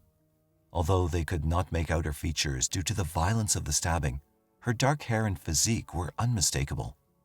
A quick check of the number plates confirmed the identity of the victim. Police released a statement telling the press that a young woman had been found murdered, and it appeared to be a violent crime. The German press released her first name only, as is customary with German law procedure regarding a homicide investigation, alongside with a picture of Shahraban K. According to reports, 23-year-old Shahraban K lived with her parents in the Bavarian capital of Munich. She is of German-Iraqi descent and, as stated in media reports, had previously been married. According to media outlets, Shahraban is a beautician by trade and often blogged about her work. German authorities did not divulge too much of her personal life to the media, but it's alleged that she spent much of her time on social media. Investigators at the crime scene allegedly discovered several knives, none of which were the actual weapon used. They also realized that the murder had taken place somewhere else and the body had been dumped in the back seat of the car before it was abandoned in the parking lot. Investigators searched the surrounding wooded area for clues, but nothing was found, not even the murder weapon. An autopsy was performed on the young woman, and it was revealed that she'd been stabbed a total of 50 times. There were no other injuries to her body, and she'd not been assaulted. Although her parents had already identified her, the investigators required a more concrete result. Blood samples and fingerprints were taken for DNA testing and identification. Within 2 days, the results were back. Police were preparing to begin investigations into who could have wanted Shahraban dead as they began to look through the autopsy reports. However, in a shocking turn of events, investigators discovered that nothing was what it seemed to be. The twist in this case was so unexpected and surreal that it left everyone speechless. The body was not that of Shahraban. Her parents, although relieved, were even more confused. For both them and the investigators, the question was obvious. Who was this girl, and how was she related to Shahraban? The victim was identified as 23-year-old Khadija O. She was an Algerian-born beauty blogger who lived in Heilbronn, over 100 miles from Munich. Investigators have not revealed much about her personal life. What is known is that she used social media platforms as a means to promote herself in the beauty industry and created a fan following for her beauty blog. With this mind-boggling discovery, the entire line of investigation had changed. Police were now looking at Shahraban as a possible suspect in Khadija's murder. The police had released a statement about the missing woman on August 16, 2022, and they received several tips and reports about a woman who was seen in and around Ingolstadt who shared an uncanny resemblance to the murdered woman. These were brushed off as rumors initially, but once the DNA report proved that it was not Shahraban who'd been murdered, they began looking into these sightings closely. Shahraban had been caught on CCTV footage on August 17, 2022, the day after the body was found, at a local pizzeria. After viewing the footage, police questioned the staff and owner and discovered that she'd been seen with a man in the days following the discovery of Khadija's body. They also learned that the man was a local. More interviews with witnesses led them to the apartment of Shahraban K, a 23-year-old Kosovian national living in Ingolstadt and the alleged lover of Shahraban.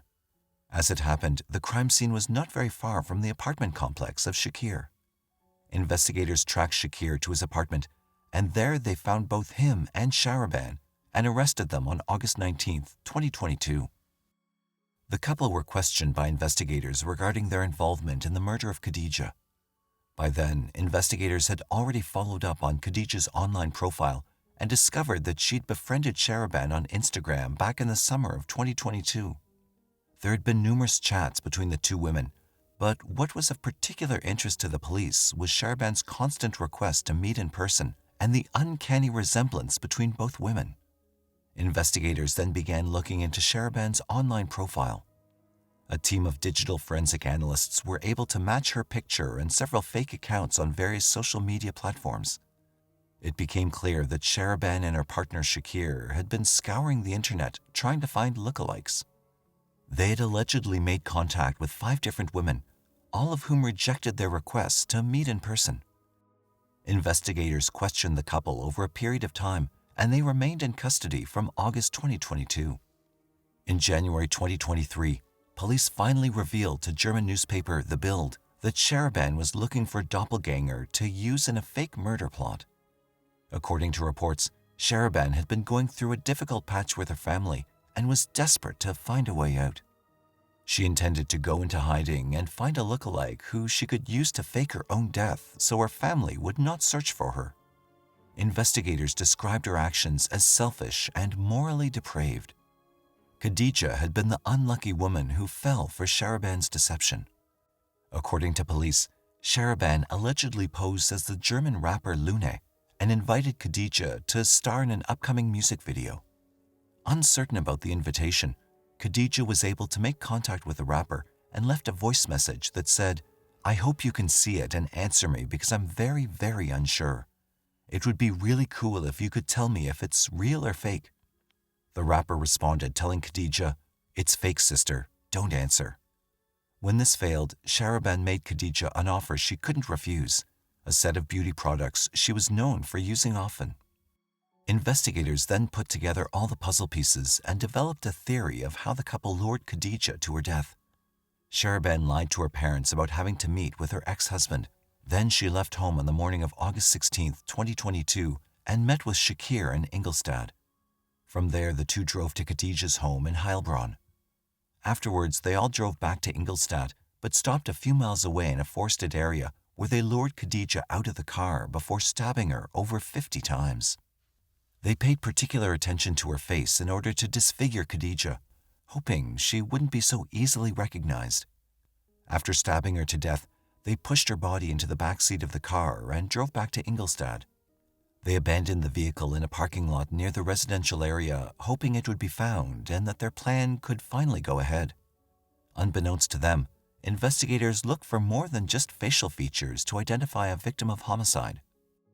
After almost 5 months of being kept in custody on suspicion of homicide without bail, Shahraban and Shahraban were served warrants of arrest on January 26th and 27th, 2023 respectively, and were charged with first-degree murder in the death of Khadija O. The couple both celebrated their 24th birthdays behind bars, and if found guilty, would likely be celebrating their remaining birthdays in prison. Police spokesperson Andreas Eschele said the burden of proof was overwhelming. The murder weapon has still not been found, but the burden of proof is overwhelming. The victim was killed with more than 50 stab wounds, and her face was badly injured. This was brutal to the extreme, he said. Eschele added that it was a case that required skill as it wasn't normal in any sense. It was an extraordinary case that required all the investigators' skills. We don't have a case like this every day, especially with such a spectacular twist. On the day we found the body, we did not expect it to develop like this, he said. For Shahraban's parents, their relief at discovering their daughter alive was short-lived once they realized the selfish and depraved motive for taking an innocent life. Following the news of the murder, rapper Lune released a message to her fans. Khadija was contacted again with a lure attempt. This time it worked because she believed in the good in people. Today's case not only highlights the dangers of social media, but also that evil can hide behind a beautiful face. It also serves as a reminder to anyone who uses social media to always be on their guard and be wary of making friends online. So, what are your thoughts on today's case? What could have driven Shahraban to take such extreme action to escape her family?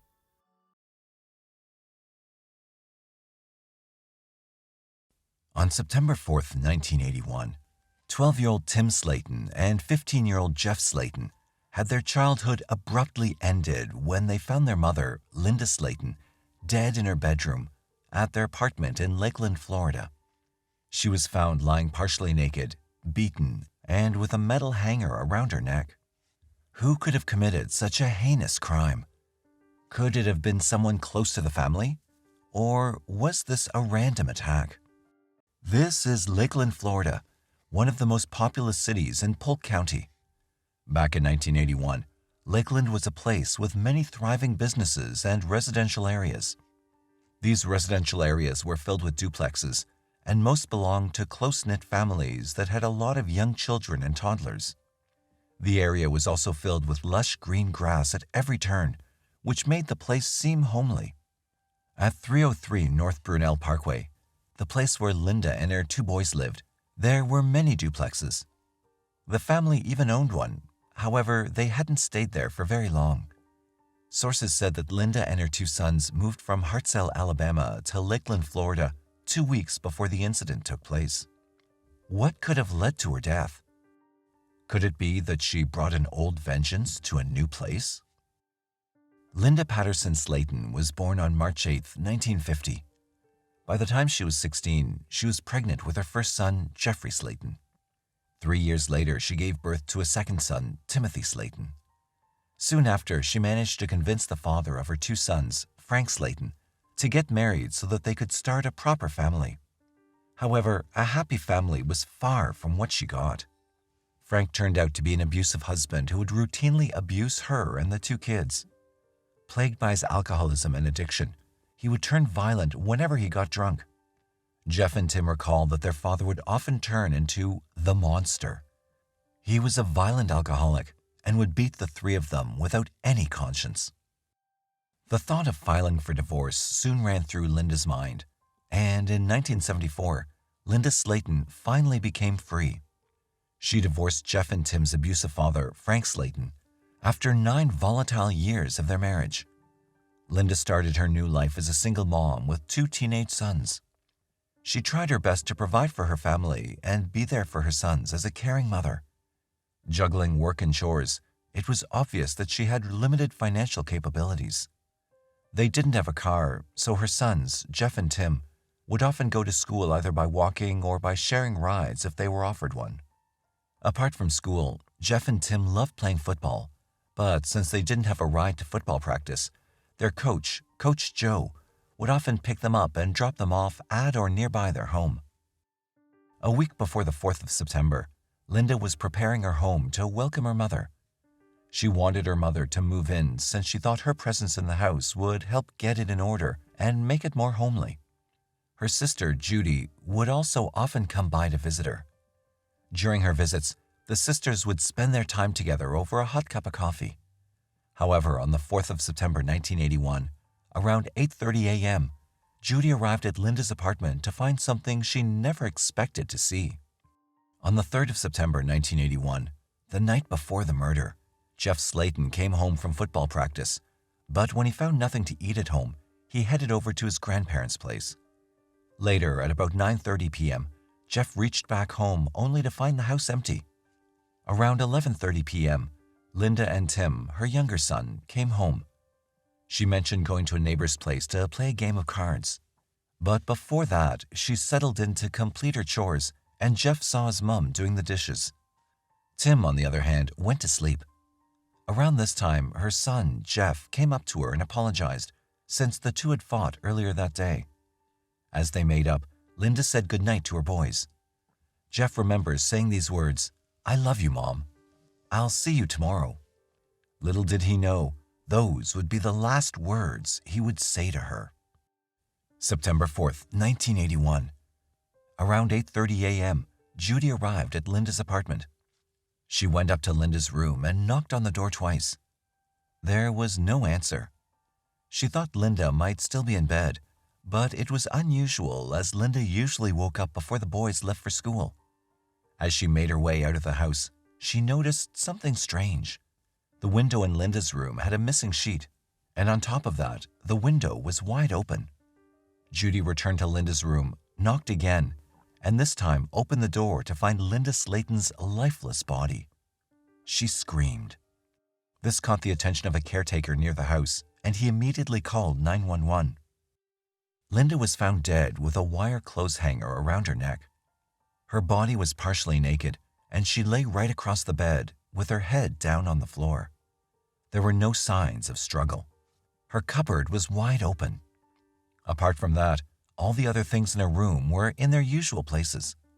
Within a matter of minutes, the Lakeland police, news reporters, and medical services all arrived. The yellow sign reading "Crime Scene, Do Not Enter" was plastered all over Linda's home. Tim and Jeff were both awakened by police officers and were asked to leave their home, which was now a crime scene. While Jeff was able to get past his mother's room without seeing her lifeless body, Tim saw his mother one last time, but this time she wasn't alive. The two were then sent to live with their grandparents pending further investigation. Linda was 31 years old when she was murdered. As soon as her sons, Tim and Jeff, were sent away to their grandparents, Sergeant Edgar Pickett from the Lakeland Police Department arrived at the crime scene. He was the one who not only led the case, but also found crucial evidence at the crime scene. At the beginning of the investigation, Sergeant Edgar found a few prints in Linda's bedroom. Most of the prints belonged to the deceased Linda Slaten. However, there was one print that didn't belong to her. It was a palm print. The palm print was found on Linda's bedroom windowsill. It was the same windowsill that had a missing window sheet. To find out what really happened to Linda Slaten, she was taken for an autopsy. There, they found several marks and bruises around her arms, shoulders, and neck. Also, when her body was found, she was partially naked, which may have been evidence of sexual assault. After running the autopsy, it was determined that she had been brutally beaten at first, then sexually assaulted, and then strangled to death with a metal clothes hanger from her own cupboard. Of the evidence found, the palm print was the most crucial, as it could identify the culprit on the spot with a match. But forensic DNA analysis didn't exist back then. In order to determine who might have been responsible, the police were forced to overlay her entire family tree. The first suspect was Frank Slaten, Linda's ex-husband. Back in 1975, at the time she divorced Frank, Linda stated that he had an aggressive nature. He was abusive and did not take care of his family. It was no doubt that he would be deemed a person of interest in this case. He was taken in for questioning. However, when the officials looked into his whereabouts the night Linda was killed, they found that he was at home in Alabama. Even then, they remained suspicious of him. The second suspect was Linda's own son, Jeff Slaten. But why did the officials think of him as a suspect? Well, before Linda was killed, Jeff Slaten had a heated argument with his mother. Jeff had a very close yet distant relationship with his mother. He, being the eldest son, felt the pressure of living in a family with an abusive father and later with a single mom. There were certain times when Jeff and his mother would often get on each other's bad side, but he always made sure to make up for it. On the night of the murder, Jeff made up with his mother before going to bed. The police questioned him about the incident. They even told him to take 2 polygraph tests. When he passed, the police cleared him from the list of suspects. The third suspect was Linda's boyfriend. At the time, Linda, a single mom, had started dating someone. The white male, who remains unnamed, had a close relationship with her and her kids. However, when police ran a background check and polygraph tests, he was cleared. By this time, they were running out of suspects until, by September 2001, they got a tip. Almost a year after Linda was murdered, there was a rumor about a 24-year-old man who committed a similar crime. His name was Jimmy Ulmer. At the time, he was linked to a crime where he pulled a 10-year-old girl through her bedroom window and nearly killed her. When the police ran a check on him, they found that he was convicted of 80 years to prison time. Also, the fact that his crimes and Linda's case were strikingly similar. To top it off, at the time of the murder, Jimmy was found staying in the same apartment complex as Linda did. The evidence found against him made the police think he was the prime suspect. But there was a downside. Jimmy had died while the investigation was going on, so it wasn't possible for a DNA match. That would mean they'd have to dig up his body to perform the test. Luckily, Jimmy's mother allowed a DNA test and got his sample. However, once the results came back, there was no match. If it wasn't for the family or the next-door convict, who could have killed Linda? By this time, the days had turned into weeks and then months. In Lakeland, detectives looked at other people as well, but no one was ever charged. And without any new leads, the case turned cold. The Slaten brothers had to face a new reality in life. Their mother was gone, and they had only their grandparents, Clarence and Margaret Harris. While the investigation was going on, Linda's parents and sons held a funeral for her, and soon after, they started to get back to living their lives and regular routines. The brothers went back to school. As time passed, they started to move on from what happened back at 303 North Brunel Parkway. Tim got back into playing football. He even recalls to this day that his teammates and coach were very supportive. When he didn't have a ride back home to his grandparents, Coach Joe would still take him to and from practice. A month later, Tim hung a photograph of his team on his bedroom wall. To him, that picture gave him the motivation to pull past it all and move forward. In the years that followed, the young brothers who just lost their mother grew into men who cared and loved for their own families. Jeff got married and went on to have 2 children. Tim also got married and started a family. As time went by, both brothers would frequently check in with the Lakeland investigators to see what kind of progress was being made on their mom's case. Jeff Slaten still recalls the night that Linda was murdered. "I didn't hear anything, and it's so hard to live like that." Even Linda's neighbors stated that they didn't hear anything unusual the night she was murdered. Despite the fact that Jeff and Tim had each created successful lives for themselves, they made sure that the case was moving forward. Tim reveals this in an interview, saying, "No matter how many detectives we had to go through over here, we were going to let them know we're still here, and we want to know who killed our mom." 17 years had passed since Linda's passing. But despite the passage of more than a decade, the police persisted in their investigation. By 1998, Sergeant Edgar Pickett had left his position, and the Slaten case was assigned to the new investigation team. Detective Brad Grice was assigned to this case. While going through the pieces of evidence, he found unidentified DNA from the Slaten case that had been collected back in 1981. He sent this to the state's major crime lab at the Florida Department of Law Enforcement, also known as the FDLE. By 1999, the crime lab at the FDLE was able to break down and develop a full DNA profile of Linda Slaten's unknown killer. After receiving the DNA profile, he then ran through the list of suspects once again. This time, he was determined to get DNA samples from each one. The year was 2001, and Detective Grice thought that the DNA profile match would definitely reveal the murderer. He made certain to speak with the Slaten brothers first. Soon, he managed to arrange a meeting with them. When the brothers arrived, Detective Grice collected their DNA samples and sent them for further testing. When the results came back, there was no match. Soon after, Jeff's name was completely cleared from the case. Frank Slaten was the next subject of investigation. At this point, Frank had given up drinking. Over the years after Linda's passing, he appeared to have lost some of his aggressive and abusive tendencies.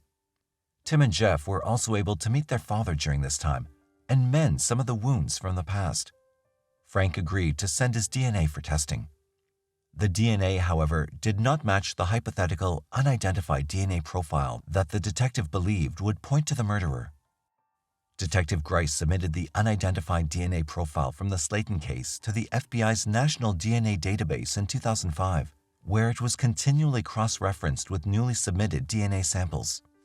He eliminated dozens of suspects through the course of his investigation using DNA evidence.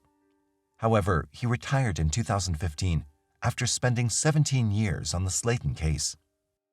After Detective Grice, the Slaten case was assigned to new detectives Tommy Hathcock and Russell Hurley. Detective Tammy learned 3 years into the investigation that the FDLE had developed a groundbreaking technology that could help in identifying any unidentifiable DNA. Taking advantage of the chance, the detective sent Cece Moore, a genetic genealogist who worked for the FDLE, the unidentified DNA from the Slaten case. The public genealogy website GEDmatch, which is run by Cece Moore, produced a list of people who shared DNA with the unidentified killer after she uploaded the anonymous DNA from the Slaten case there. She then used birth certificates, marriage certificates, obituaries, and social media to create a genetic family tree. As the investigation went deeper, Moore created 3 family tree branches for the murderer, which helped her identify the one person who was most likely to be responsible for the killing of Linda Slaten. The family tree built off the DNA profile showed that he was almost certainly the person who murdered Linda Slaten. It was here that the twist got so bizarre that it even shocked Tim and Jeff Slaten. This was the picture that hung on Tim's bedroom wall, and the person just above his shoulder was Joseph Clinton Mills, often called Coach Joe. The family tree built off the DNA profile showed that he was almost certainly the person who murdered Linda Slaten. After learning the killer's name, Detective Tammy and Russell got on with Joseph Mills' background check. They then uncovered some crimes committed by him. One of them was committing grand theft by forging a will. Even though he was never charged for it, the police did get his palm and fingerprints. And, as you may recall, Sergeant Edgar Pickett had discovered a palm print on the windowsill at the crime scene. This meant that the family of the deceased might finally receive closure in the cold case, which had been open for more than 40 years at this time. Investigators compared the palm prints taken in 1981 from Linda Slaten's windowsill to Mills's palm print, and they discovered a match. But detectives still needed to compare a recent DNA sample from the suspect to the DNA from the Slaten case, despite their conclusions. So they made the decision to obtain his DNA for testing without his knowledge.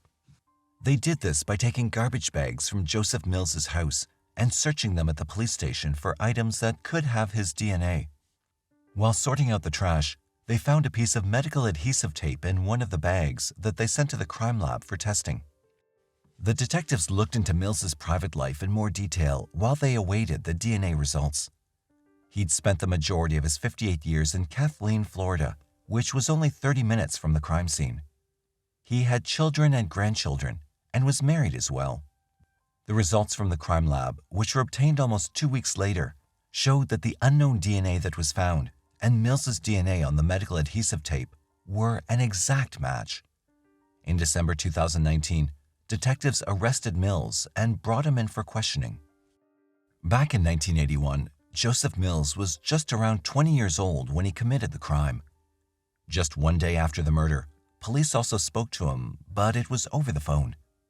During the brief call, Mills told investigators that he dropped Tim off after football practice on September 3, 1981, the night before the murder, but police never considered him a suspect. Mills said to the cops during his questioning that Linda Slaten had allegedly invited him over for consensual sex, but the detectives were aware that this was a fabrication. They concluded that he targeted her even before the night of the murder, as he was often seen picking up Tim for football practice and dropping him off at home after practice. Also, the fact that he stayed near the Slatens was a matter of suspicion. So, what actually happened on the night of September 3, 1981? According to Mills's statement, Mills had just dropped Tim off at his house after football practice. Later that evening, when no one was home, he returned and broke in through Linda's bedroom window. He then waited for her to go to bed while hiding in her closet. That's when he beat, sexually assaulted, and finally strangled Linda with a wire hanger from her closet. Joseph Mills pleaded guilty to first-degree murder and sexual battery. At his sentencing, members of Linda Slaten's family confronted him and demanded to know why he killed her. Why? I just want to know why, Joe. Why'd you take my mama from me? I love my mama. We was happy. All Mills told the court was, "I am a good person," and they didn't receive a response or an apology from him. Mills was given a life sentence in prison without the chance of parole by the judge. Even though the Slaten brothers take some solace from the knowledge that Mills will never escape from prison alive, they're enraged by the fact that he enjoyed all those years of freedom while they spent the majority of their lives without their mother. For Tim, it was something totally unexpected, since Coach Joe was a role model for him back in the day. Tim also stated that Mills would often ask him about the case. He'd ask if there was any progress in finding the culprit, but to keep himself off the radar, he extended his help in making it easy for the boys during football practice. He'd ask us how the case was going. He wouldn't ask questions about it. He just, is any new news or any new leads? And I was like, no, nothing, To this day, Tim doesn't actually believe that his mother's killer was actually the person he trusted the most. Tim even says, "I've been carrying the killer's picture in my house at this table the whole time and never had a clue." Jeff, who was completely bereaved, still thinks about what life might have been if Linda were still alive. Tim and Jeff remain extremely close after this incident.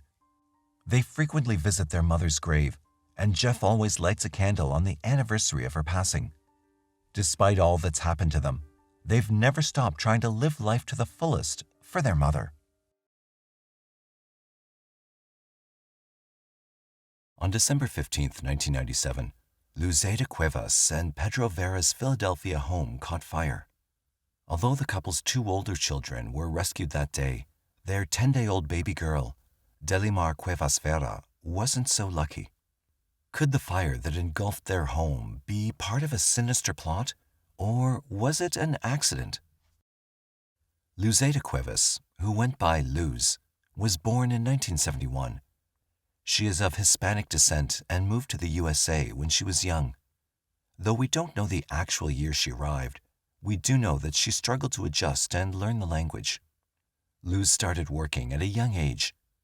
After meeting Pedro Vera, she quickly fell in love. It didn't take long for the pair to get married and have kids. When Luz was in her early 20s, the couple welcomed their first child, a boy. Luz had another son a few years later. However, having a daughter was something that she always wanted. She became pregnant once more at the age of 26, and this time she was carrying a girl. She was ecstatic. In 1997, on December 5th, her baby was due for delivery. Everything went smoothly after the delivery, and a few weeks later, Luz and her newborn daughter were back at their Feltonville home in North Philadelphia. Luz had already thought of the name she would give her newborn girl, Delimar Cuevas Vera. She was now the proud mother of a little girl. Even though Delimar was Luz's third child, she was her first daughter, and it was an extremely happy time in the household. It was also almost time for Christmas, so the family took this opportunity to host a small party at their Philadelphia home. 10 days later, on December 15, 1997, Luz and her family held a gathering where she invited close friends and family members. As the evening of December 15, 1997 passed, everything seemed normal. Luz managed to get baby Delimar down to sleep and had placed her in her crib in the front upstairs bedroom of the family's 2-story row house. She then went downstairs to take care of a few household chores. Carolyn Correa, Pedro's distant cousin, was still around because the brakes on her car were broken, so Pedro decided to fix the car's broken brakes for her. The task took longer than usual, so Carolyn went back inside the house. Carolyn found Luz and the two started chit-chatting. Luz had some chores to finish, but she still engaged in the conversation since they only occasionally met and had a lot to catch up on. As the conversation progressed, Luz came to know about Carolyn's recently born child. Luz was very excited about this news. She further wanted to continue this conversation, but it was interrupted with a loud noise that seemed to have come from the second floor of the house at about 7 p.m. Thick smoke started to spread around the house. As the smoke reached down the stairs to where Luz and Carolyn were, it quickly became clear that the house was on fire. Luz then managed to get her 2 sons out of the house, while Carolyn ran out to call Pedro for help. Immediately, Luz's attention turned to her baby, who was still in the upstairs bedroom. Luz quickly ran up the stairs and into the upstairs hallway, where she was met with a dense cloud of smoke. To her horror, she realized that the smoke was coming from Delimar's room, which was now almost completely engulfed in flames. Luz managed to make it as far through the flames as she could, but she soon had to turn back as the smoke overwhelmed her. With no one to help her, she ran to the middle of the street and started screaming for help. Soon, nearby residents came to her aid. When she told them that her baby was still inside, one of the neighbor's sons hurried to the house, but the smoke and flames were too much for him to handle, so he turned away. Luckily, the fire response was quick, and the fire was put out in under 15 minutes. However, the second floor of Luz and Pedro's home sustained significant damage, with Delimar's room being completely destroyed. When the firefighters went into baby Delimar's room, they couldn't find her. The firefighters then broke the news to Luz and Pedro that the 10-day-old baby Delimar was nowhere to be found. As you might guess, when Luz heard this news, she completely broke down and started telling the firefighters that this wasn't possible. Luz was certain that she couldn't find Delimar in her crib when she went upstairs. She was in complete shock. She'd burned her face and breathed smoke, and the firefighters could see that. They thought that because of the trauma and the injuries, she was just unable to process what had just happened. The horrific incident left Luz and her family in shock. An investigation into the matter was quickly conducted. During the investigation, they recovered debris particles in the burned-out room that resembled human ashes. But what had instigated the fire that cost a child's life? The fire was simply a tragic accident. It appeared that the blaze had started because of a dangerously home-rigged extension cord that had been connected to a space heater. After the investigation was done, the case of the death of 10-day-old Delimar Cuevas Vera was closed. However, the story did not end here. It was evident that Luz and her family went through a great deal of pain. Losing their only daughter just days before Christmas felt like a curse to the family. And although the rest of the family accepted the conclusion of the case, Luz remained convinced that Delimar was still alive, as no real evidence of her tiny body was ever discovered. The family never held a funeral for baby Delimar. They also never claimed a death certificate because they were afraid to obtain one from the courts because a body was never found. As the years went by, Luz consistently declared that her baby was still alive. Eventually, the matter got so heated that it drove a wedge between her and her family. Soon, her husband Pedro filed for divorce. It almost seemed like Luz was becoming insane. But why was Luz so determined that her daughter was still alive? Did she have evidence for her claims? In another interview, Luz stated that on the day her house caught fire, she did go into her baby's room, but the crib was empty. In addition to this, she saw that the bedroom window was open. She wanted answers to her questions. She wanted to know why her baby's crib was empty when she ran through the smoke to get her child out. Why was the bedroom window open when it was a freezing cold night outside? And lastly, why were there no remains at all? With all these questions in mind, she wanted to have the matter investigated by the police. But owing to the fact that the whole legal procedure would be above her earnings, she did not go ahead with it. But even then, Luz remained determined that one day she'd be able to reunite with her daughter. On January 24, 2004, Luz was invited to a family birthday party in Philadelphia. This birthday celebration was attended by a number of extended family members. Luz was familiarizing herself with the crowd when the unexpected happened. At the party, she noticed a young girl who was about 6 years old. The longer she stared at the little girl, the faster she came to the realization that this child looked identical to her daughter, Delimar. It had been 6 years since the fateful night that led to her daughter's demise. However, coincidentally, the girl she noticed was about the same size and age as her daughter. However, this wasn't the most intriguing part. The young girl's uncanny resemblance to Luz was so intriguing that Luz wanted to know who she was. Also, when the girl smiled, she noticed a dimple on one of her cheeks that looked exactly like one of her sons. Liz then went around asking who the child was. One of the attendees said that her name was Aaliyah Hernandez, Carolyn's daughter. At that moment, everything turned blank. This was it.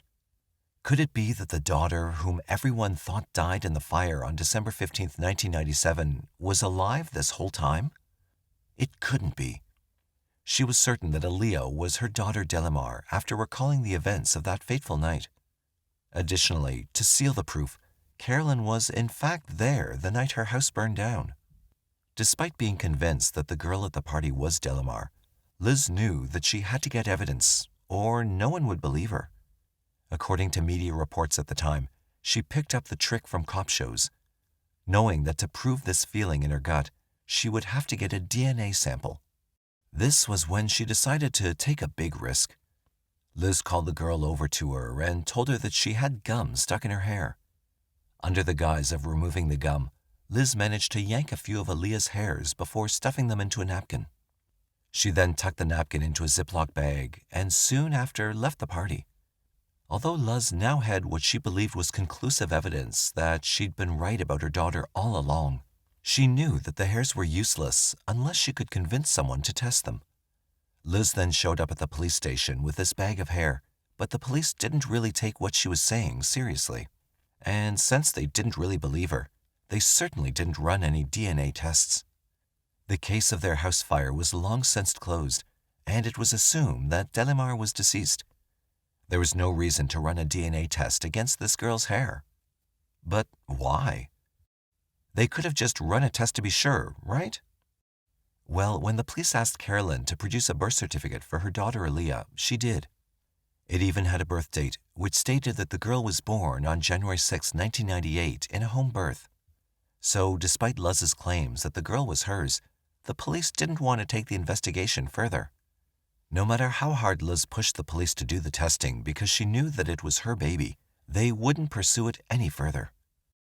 Determined to prove her case, she turned to a local politician, Pennsylvania State Representative Unheard Cruz, for help, hoping that he would hear her out.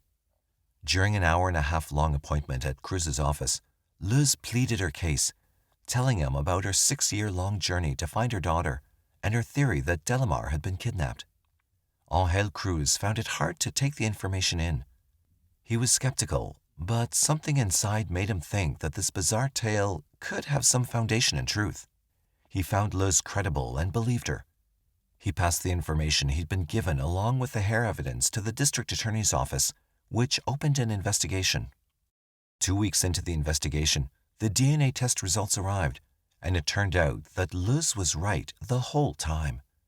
The DNA tests proved that the girl she had seen at the party, Aaliyah, was in fact Liz's presumed deceased daughter, Delimar, who was now 6 years old. And just as she had always suspected, the baby, who was supposed to have died in the fire aged just 10 days, had been alive all this time. Cruz then called the police, and Carolyn was given a DNA test that showed that Aaliyah Hernandez was indeed Delimar. When Korea arrived, Aaliyah was taken away from her. It had already been proved that Aaliyah was actually baby Delimar all along, but the question was raised, why did Carolyn do such a thing? And if she kidnapped baby Delimar, how could she have managed to pull off such a stunt? What was her story? Carolyn Correa had a history of difficult pregnancies and losing children. Despite these miscarriages, Carolyn had 3 children. Her first 2 children were healthy sons, and her youngest was a daughter. But despite having 3 children already, she kidnapped Delimar when she was just 10 days old. If she had wanted a baby girl all along, why would she kidnap Delimar in the first place? According to the records, Carolyn did actually give birth to a baby in her home just 3 days before the fire took place at Liz's home in Philadelphia. However, we don't know what really happened to that baby. At that time, Carolyn was with her boyfriend, and according to him, he believed that she was pregnant with a girl and that he was the father of the child. A close friend of Carolyn also confirmed that she assisted Carolyn with her home birth. Either way, when Carolyn heard the news that she was not Aaliyah's biological mother, she was shocked. Additionally, she also refused to believe that Aaliyah was actually Delimar who was Luz and Pedro's daughter. The investigation into the matter quickly resumed, and it turned out that Carolyn had used her car troubles on the night of December 15, 1997, as a ruse to make her way into Luz and Pedro's house after the party had dispersed. Once she entered, she waited until Luz was distracted before she finally went up and stole the newborn from her crib and started the fire to cover her tracks. Carolyn then took the baby girl across state lines to her home in Willingboro, New Jersey, where she claimed just days later that she'd given birth to the girl inside her house. She then renamed the girl Aaliyah Hernandez, and for the next 6 years, she raised the child as her own. Carolyn sent Aaliyah to a private school and enrolled her in a beauty pageant training, until she met Luz on January 24, 2004. As investigators further looked into Carolyn's background, they found something completely shocking. This incident was not the first time that she'd been in trouble with the law. In fact, a year after the kidnapping, she'd been convicted in connection with a 1996 theft and fraud case after it was discovered that she'd been stealing business checks from the medical office she worked for. Interestingly, in that case, she had also used arson to try to cover her tracks, setting fire to the medical office to hide evidence. Thankfully, no one was hurt, but Carolyn received a 5-year probation for the crime. Carolyn was charged with kidnapping, arson, assault, concealing the whereabouts of a child, and interfering with the custody of a child. She was taken into custody on $1 million bail. However, there were many questions that remained unanswered. These questions were, how could she have made her friends and relatives believe her story for so many years? And since she was Pedro's cousin, didn't the father recognize his own child? Though we don't really know for sure, there was one thing that was certain. Carolyn couldn't have pulled off the kidnapping alone. She might have had an accomplice. The case soon went to trial, but things got really messy. Carolyn accused Delimar's father, Pedro, of being in on the whole kidnapping plan. There were even rumors and allegations that Pedro was actually having a romantic relationship with his cousin Carolyn, and the plan was for the three of them to be a family. Though all of this was just speculation and none of it was proven, the judge confirmed that there was a high chance that a second person was involved, but no evidence was found. Later, her lawyer ruled the case as insanity to her defense, but despite this, Carolyn was sentenced to 9 to 30 years in prison in 2005, with the eligibility for parole in 2014. I was real happy because now I'm with my real mom and I have a good life and nice brothers. What were your thoughts on this crazy case? Do you believe that no force is more powerful than a mother's intuition? Please share your opinions about this in the comments section below.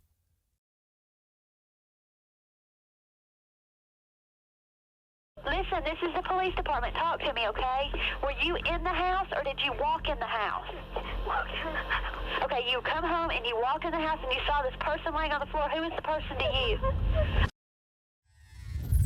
For a prominent middle-aged married couple from Huntsville, Alabama, Memorial Day weekend 1992 was meant to be a chance to rekindle their romance after the daily rush of life kept them apart for far too long.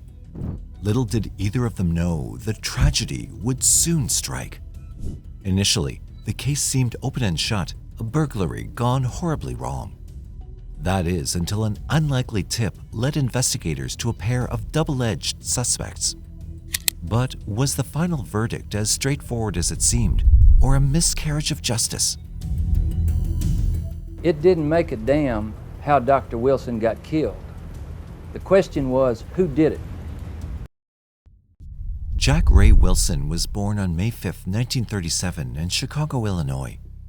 Prior to his move to Huntsville, there's not much known about his life. He'd been married and divorced and had 3 children with his first wife, Julia. Following the breakup of his marriage, he needed a fresh start and made the move to Huntsville, Alabama. While working toward building his own ophthalmology practice, Dr. Wilson consulted and performed eye surgeries at the Humana Hospital. Friends, employees, and patients described him as a kind man with a great sense of humor. He easily managed to integrate himself into the Huntsville community. Not only was he a gentleman, but a doctor with a charitable heart. In many instances, Jack Wilson helped his patients by treating them for free when they couldn't afford the medical fees. I'd even hate to estimate how many people that Jack treated absolutely free because they needed medical help and they couldn't afford to pay. Love soon found its way back into his life once again when he met his second wife, Betty Woods. Betty worked as a nurse at the same hospital where Jack was working. The duo had bonded while they were both monitoring a patient during the same shift. Following a whirlwind romance, Jack proposed to her, to which she happily said yes. The wedding took place in 1978. Despite their busy schedules, they were able to make their marriage work. Everyone who knew them saw a couple deeply in love. He met every need that I or my children or my grandchildren had. He was a wonderful person. Jack often spoiled his wife, lavishing her with expensive gifts and trips, while Betty doted on Jack. Together, they lived in a brick mansion in the affluent neighborhood of Boulder Circle. For the next 14 years, they shared a mostly peaceful relationship. However, there were the occasional arguments about Betty's alcohol issues and Jack's demanding work schedule. Added to their own personal problems was the issue of Jack's progressive Crohn's disease, which affected his digestive system. He was required to use a colostomy bag that led to the breakdown of their intimate relationship. But this time, Jack wanted to make it work. With the 1992 Memorial Day weekend fast approaching, he planned a romantic getaway just for the two of them to Santa Fe, New Mexico. Unfortunately, his romantic plan would never be realized. On Friday afternoon, May 22, 1992, Jack left his office at 4 p.m. He'd gone home to begin preparing for the Santa Fe trip the next morning. Neighbors walking by saw him come out and hammer in a political campaign sign on the front lawn using a metal baseball bat at around 4:30 p.m. that afternoon. That was the last time anyone saw him alive. At 9:30 p.m. that Friday night, Betty Wilson returned to the home she shared with her husband Jack from an Alcoholics Anonymous meeting in Birmingham. She entered the house and called out for him, but there was no answer. She made her way upstairs to start packing for the trip the next day. That's when she found Jack lying unconscious and bloodied outside the bedroom door in the hallway. Betty panicked and fled the house, fearing the intruder was still inside. She ran over to the neighbor's house and asked them to call 911 immediately. Listen, this is the police department. Talk to me, okay? Were you in the house or did you walk in the house? Okay, you come home and you walk in the house and you saw this person laying on the floor. Who is the person to you? Okay, do you know if the person that hurt him is still inside? I don't know. I got a Okay. Now you just go stand there and you don't go back to your house, okay? The 911 dispatcher informed police that there was a burglary in progress at a property in the neighborhood of Boulder Circle. Police arrived within minutes of the call and entered the home of Dr. Jack Wilson and his wife Betty. When they found the body, it became clear that they were not dealing with just a burglary, but rather a homicide. Near the doctor's body, they found the possible murder weapon, a metal baseball bat. Police dogs were also brought in to sniff out any evidence the investigators may have missed. Police found a telephone line had been cut in the bedroom, and a green ski mask was found on the bed. A pistol box had been found open with ammunition inside, but no gun. Jack's wallet was found next to his shoes. There was no money in it, but all of his credit cards were still inside. A sweep through the house showed that the intruder did not attempt to ransack the other rooms. Most of the disturbance was contained in the bedroom. Strangely, there were no fingerprints found on the murder weapon or in the house. Police now had to rely on statements from witnesses to aid the investigation. Although the spouse is the first person that people would normally question, Betty Wilson was too distraught after seeing her husband's body to be interviewed. Instead, investigators turned to neighbors to recount anything unusual they may have seen or heard that afternoon, but none had seen anything out of the ordinary. The neighbors also insisted that Jack could not have had any enemies. He was well loved by the community at large for his charitable nature. Betty eventually calmed down enough to speak with investigators and provided them with the details of her day leading up to the discovery of her husband's body. She told them that she'd met Jack for lunch before they both parted ways. She'd gone on to do some last-minute shopping while Jack returned to the office. It was when she returned home that evening after attending her Alcoholics Anonymous meeting that she discovered Jack unconscious on the floor of the hallway. Her story seemed to check out, especially when she provided them with receipts from her shopping and witnesses from the AA meeting. The autopsy was conducted by State Medical Examiner Dr. Joseph Embry. He noted several lacerations on the victim's head, as well as a fractured skull. Wilson also suffered a fracture to his hyoid bone in his neck and a fractured right shoulder with a visible puncture wound. Both of his arms had been fractured, indicating he'd tried to defend himself, and he'd been stabbed twice in the abdomen. Dr. Embry concluded that Jack Wilson died as a result of blunt force trauma injuries to his head and upper body. However, he was not given the baseball bat, the alleged murder weapon, to examine for himself. The investigators from the Huntsville Forensic Department instead tested the blood found on the bat and found it to be a match with Jack Wilson's blood type. Having collected the evidence and conducted interviews, investigators now sat back down to review everything they knew so far. This was when they began to discover some discrepancies with the crime. The main problem was the crime scene itself. Investigators questioned the initial report of a burglary. There were none of the typical signs, such as open drawers, overturned furniture, or ransacked cupboards, as stated in the report made by police on the scene. The most disturbed area of the house was where the body of Jack Wilson was found. To investigators, it looked more like an inside job than a random burglary. This theory took hold with investigators. They questioned family members who all provided strong alibis for the day of the murder. They also rechecked Betty's credit card trail, the alibi she provided, and the witnesses who accounted for her whereabouts throughout the day. Their subsequent interviews with Betty painted a picture of harmony between the couple. They enjoyed each other's company and good humor. However, they also had their fair share of conflicts, which had impacted the marriage in an unpleasant way. Betty even admitted to having affairs with multiple men in an interview with the investigators. She also said that Jack's illness added fuel to the fire. However, both Jack and Betty were determined to work on their marriage and decided a trip away would do them and their relationship some good. Sadly, they never got the chance. Jack was murdered the day before the trip. Though hard to digest, investigators didn't regard these revelations as cause for concern. All married couples had problems at some time or the other. The investigation hit a dead end until a woman from Vincent, Alabama called into the Shelby County Sheriff's Office to tell them she'd overheard a conversation from a man who alleged he was hired to kill a doctor from Huntsville. She gave them a name, James White. The woman also admitted to police that James always talked big when he was drunk, and lately he'd been drunk pretty often. This tip, however, was the first break police had in the case and prompted them to investigate the lead further.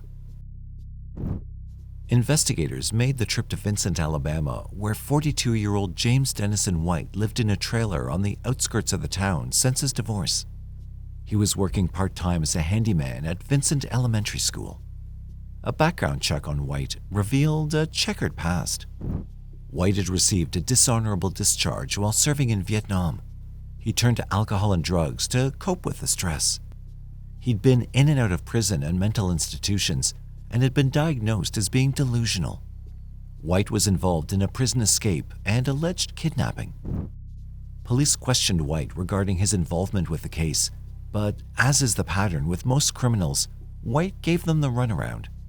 He told investigators a number of half-truths, made a number of contradictory statements, and denied everything from the beginning of the interview process.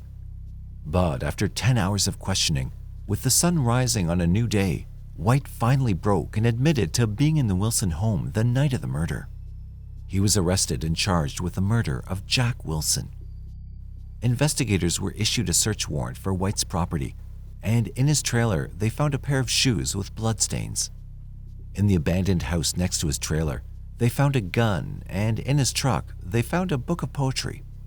While in custody, White started to tell investigators several stories, the most important of which was about a woman named Peggy Lowe, who taught first grade at Vincent Elementary School.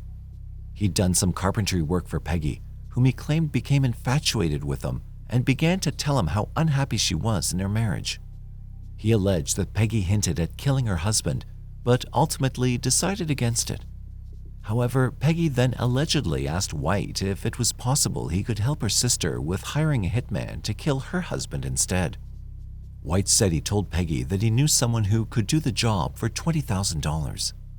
Peggy replied that this amount was too much, as her sister was not in a good financial situation at the moment. They then agreed on an amount of $5,000, half to be paid before the murder and half after the deed was done. Although White's stories were not reliable, investigators followed up on the name White gave them and soon found a surprising link between the woman named Peggy Lowe and the victim, Dr. Jack Wilson. The name sounded familiar, but they couldn't quite place it until they read through their notes on the Wilson investigation and made a shocking discovery. Peggy was the twin sister of Jack's wife, Betty Wilson. What gave investigators more reason to take a deeper look into White's story was the evidence collected from the search of his property. The blood on White's shoe matched the blood type of Jack Wilson. The gun was registered to Betty Wilson, and the book found in White's van was checked out by Betty Wilson. Investigators were now beginning to turn their attention to sisters Betty Wilson and Peggy Lowe. Betty Joy Woods and Peggy Gay Woods were both born on July 14, 1945, to parents Nell, a factory worker, and Oscar, a policeman, in East Gadsden, Alabama. They were fraternal twins and had two older sisters. Their childhood was tough. Their father often took out his frustrations on the family emotionally and physically. As they grew into teenagers, the difference in their characters became more apparent. Peggy was a social butterfly with wholesome values and was even crowned homecoming queen. Betty, however, was the complete opposite. She was a rebel who defied authority and flouted her parents' rules.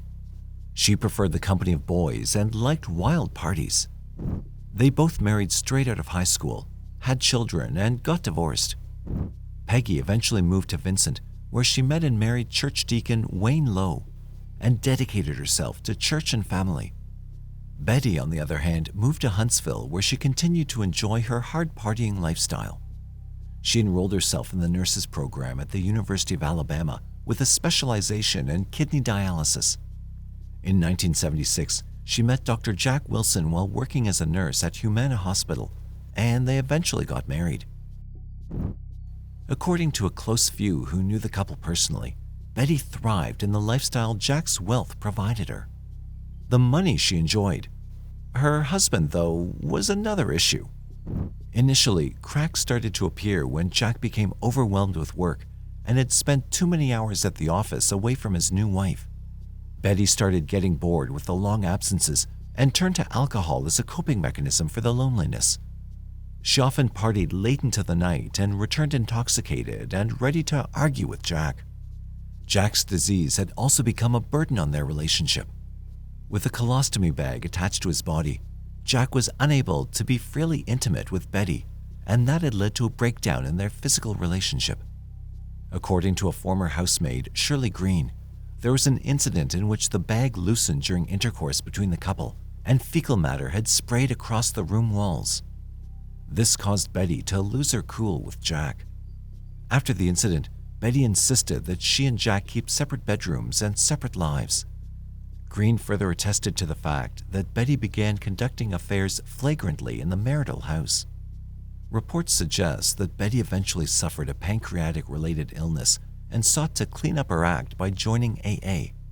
However, she continued to have affairs due to Jack's absence, something she admitted to investigators during the interview process. The couple, though, had both suffered failed marriages and did not want to go through another round of divorce proceedings. Instead, both Jack and Betty agreed to give their marriage another chance. It was no secret anymore that it had all been a well-constructed facade. For investigators, the circumstantial evidence was overwhelming, and they proceeded with the arrest of both Betty Wilson and Peggy Lowe on May 27, 1992, charging them with conspiracy to commit murder. Investigators and prosecutors had their suspects in custody, but still needed to develop a strong case in order to convict Betty and Peggy. Looking back at all the information they had collected through the course of the investigation, they theorized that Betty was motivated by greed. From interviews with people related to the investigation, they deduced that Betty Wilson loved the lifestyle Jack Wilson provided, but not the man himself. He had become a burden. Betty remained behind bars until her trial. With the help of her friends, Peggy Lowe was able to raise the bail amount of $150,000 and waited for her day in court at her home in Vincent, Alabama. Much of the investigation hinged on the testimony of James White. County District Attorney Mo Brooks agreed to offer James White a deal for his honest testimony at the trial of the sisters. The deal would allow for White to plead guilty to simple murder rather than capital murder, but with a mandatory life without parole sentence.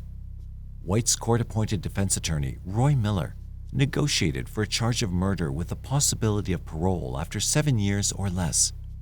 White agreed to the deal, which would save him from facing the death penalty.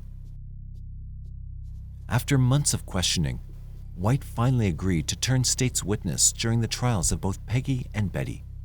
He provided a much more coherent version of events which the prosecutor recorded. He explained how, over time, Peggy began to trust him and introduced him to her sister Betty. White's confession also linked the book of poetry to the case. He agreed to meet Betty at Lake Guntersville State Park, where she instructed a security guard to hand him the book with the agreed-upon money hidden inside. White met the sisters again, and Betty handed him her gun to carry out the murder.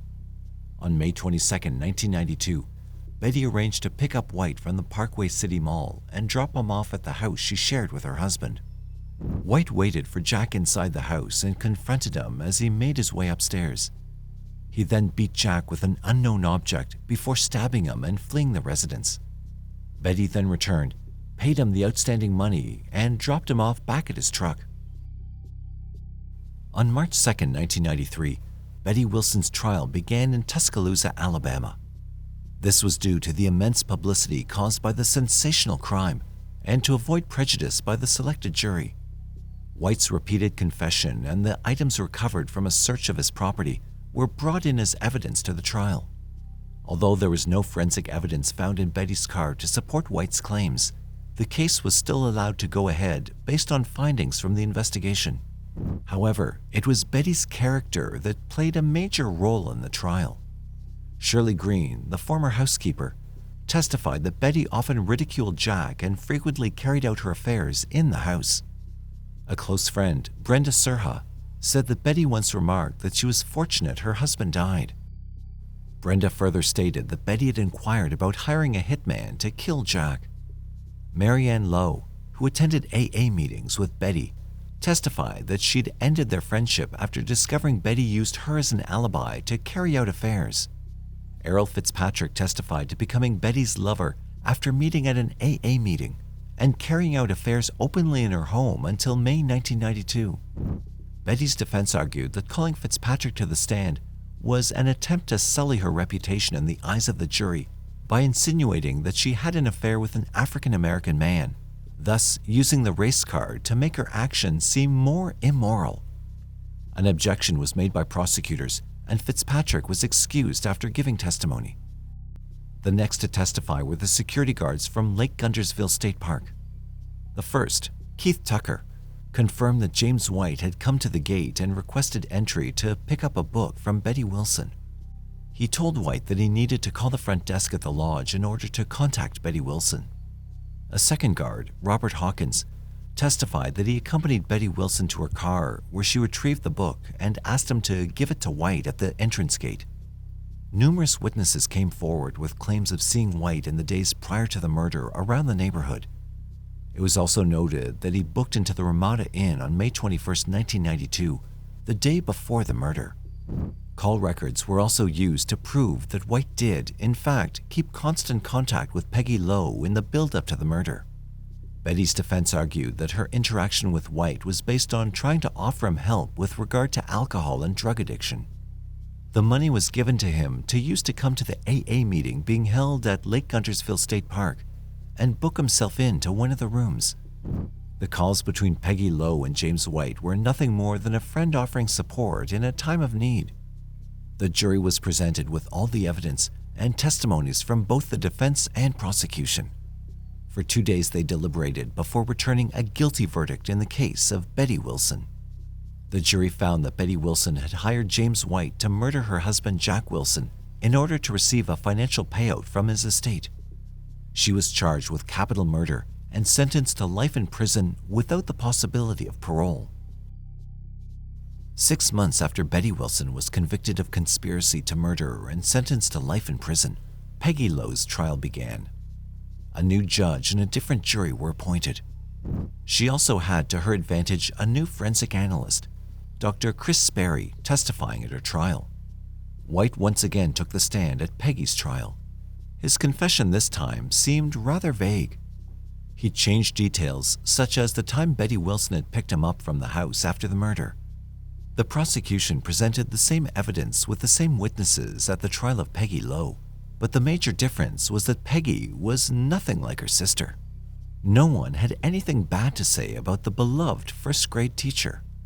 She was presented as a devoted wife and mother, a dedicated member of the church, and always willing to help those in need. The testimony of Dr. Chris Sperry proved pivotal in poking holes into White's confession and the state's theory of how Jack Wilson was murdered. According to Sperry, he believed that White's confession of acting alone was false. He determined that it would have taken 2 people to attack and murder Jack Wilson, his reasons being that Jack was attacked somewhere else and moved to the hallway as evidenced by the lack of blood splatter at the initial crime scene. He eventually divorced. She married for a 3rd time to a University of Alabama professor and now goes by the name Peggy Peck. To this day, she still stands by her sister Betty, proclaiming her innocence. Betty Wilson has exhausted all her appeals, with the court remaining firm on the conviction that she was responsible for the murder-for-hire plot against her husband, Jack Wilson. Despite James White's constant changes to his story over the years, the court believes that his initial confession at her trial was credible and provided crucial evidence that led to her conviction. In 2006, Betty remarried while incarcerated at the Julie Tutwiler prison in Alabama to former Green Beret Bill Campbell. Campbell said he'd become fascinated by her plight after watching a 48 Hours episode about the case. The state of Alabama, however, does not allow for conjugal visits. In 2018, independent filmmaker Gene Adam Jr. began filming a documentary titled Finding Betty. It revolves around the case of Betty Wilson and what he calls a miscarriage of justice. For 4 years, he meticulously researched and compiled his own dossier regarding the case. In his documentary, Gene raises the question of how Peggy Lowe was acquitted while Betty Wilson was convicted based on the same evidence. He also points out the unreliable witness testimony provided by James White and the possibility that White was made to provide evidence under pressure from investigators. Another aspect he touches on is the character assassination of Betty White on trial. Gene hopes that Finding Betty will reach the right people and, in turn, help bring justice for a woman he believes has been wrongfully convicted. The case of Betty Wilson does certainly leave many questioning the outcome. Despite a lack of forensic evidence, there are too many uncanny similarities between witness testimonies and the killer's confession. There's also the belief that Betty's trial was something of a modern-day witch trial. Perhaps there's more to the story than meets the eye. But how could the same evidence convict one sister and acquit another? Was the investigation too focused on Betty as the scandalous wife who only wanted her husband's money? Or did she fall prey to a system that needed a scapegoat in such a high-profile investigation? In October of 1989, after a month-long trial, Jacobs is found not guilty. For 55-year-old Kenneth Kenny Kunz, July 5th was shaping up to be another ordinary day. He hopped out of the trailer next to his family's home and went to the house to greet them. As he entered, he was met with a grisly scene. His entire family had been shot dead and left to bleed out on the floor. Kenneth was horrified by what he discovered and ran to the nearest phone to call police. In the coming weeks, investigators would struggle to find the culprit, leaving the community wondering who would kill this tight-knit family And why were they targeted? The town of Bern, Wisconsin sits in the middle of the state and is part of the Wausau metropolitan area. As of the year 2000, only 562 people called Bern home. The town boasts a population density of 16.5 people per square mile, and many families in Bern have the luxury of living on multi-acre properties. There's an abundance of parks, golf courses, and national parks, making Bern an ideal, quiet town for those looking to raise a family. At least, that's what the Kunz family, who called this home, had once believed. The Kunz family consisted of 70-year-old Helen Kunz, her sons 55-year-old Kenneth and 30-year-old Randy Kunz, and Helen's siblings, 78-year-old Clarence Kunz, 81-year-old Irene Kunz, and 72-year-old Marie Kunz. The family were known in the community as being extraordinarily close-knit. Some even regarded them as being too close. The family resided in a dilapidated gray house on a 108-acre plot of land 6 miles from Bern town center. Those who had visited the family home and farm described it as cluttered and littered with items. The house had no indoor plumbing, and the family relied on a wood-burning stove to cook with and keep themselves warm. All but one of the Kunzes, Kenneth, lived in the cluttered home. Kenneth had chosen to live in a trailer next to the house in a bid to gain some privacy. Despite the rundown appearance of the Kunz home, they were somewhat wealthy. Between them, they had managed to store over $20,000 in cash around the house. The Kunzes were thought to be a bit odd. They always paid their bills with cash and preferred to keep to themselves. The family mostly wore hand-me-down clothes passed from one family member to another and seemed to be exceedingly close. Kenneth and Randy would often drive their mother, Helen, into town so she could buy food and pay the bills. According to a Post-Crescent article, the Kunzes were treated like strangers in their own town. Some residents took a kinder approach to the Kunzes, but most residents regarded them as eccentric and bizarre. The Kunzes would have faded into obscurity had it not been for a breezy July 4th evening. On July 5th, 1987, Kenneth awoke in his trailer, clutching his head.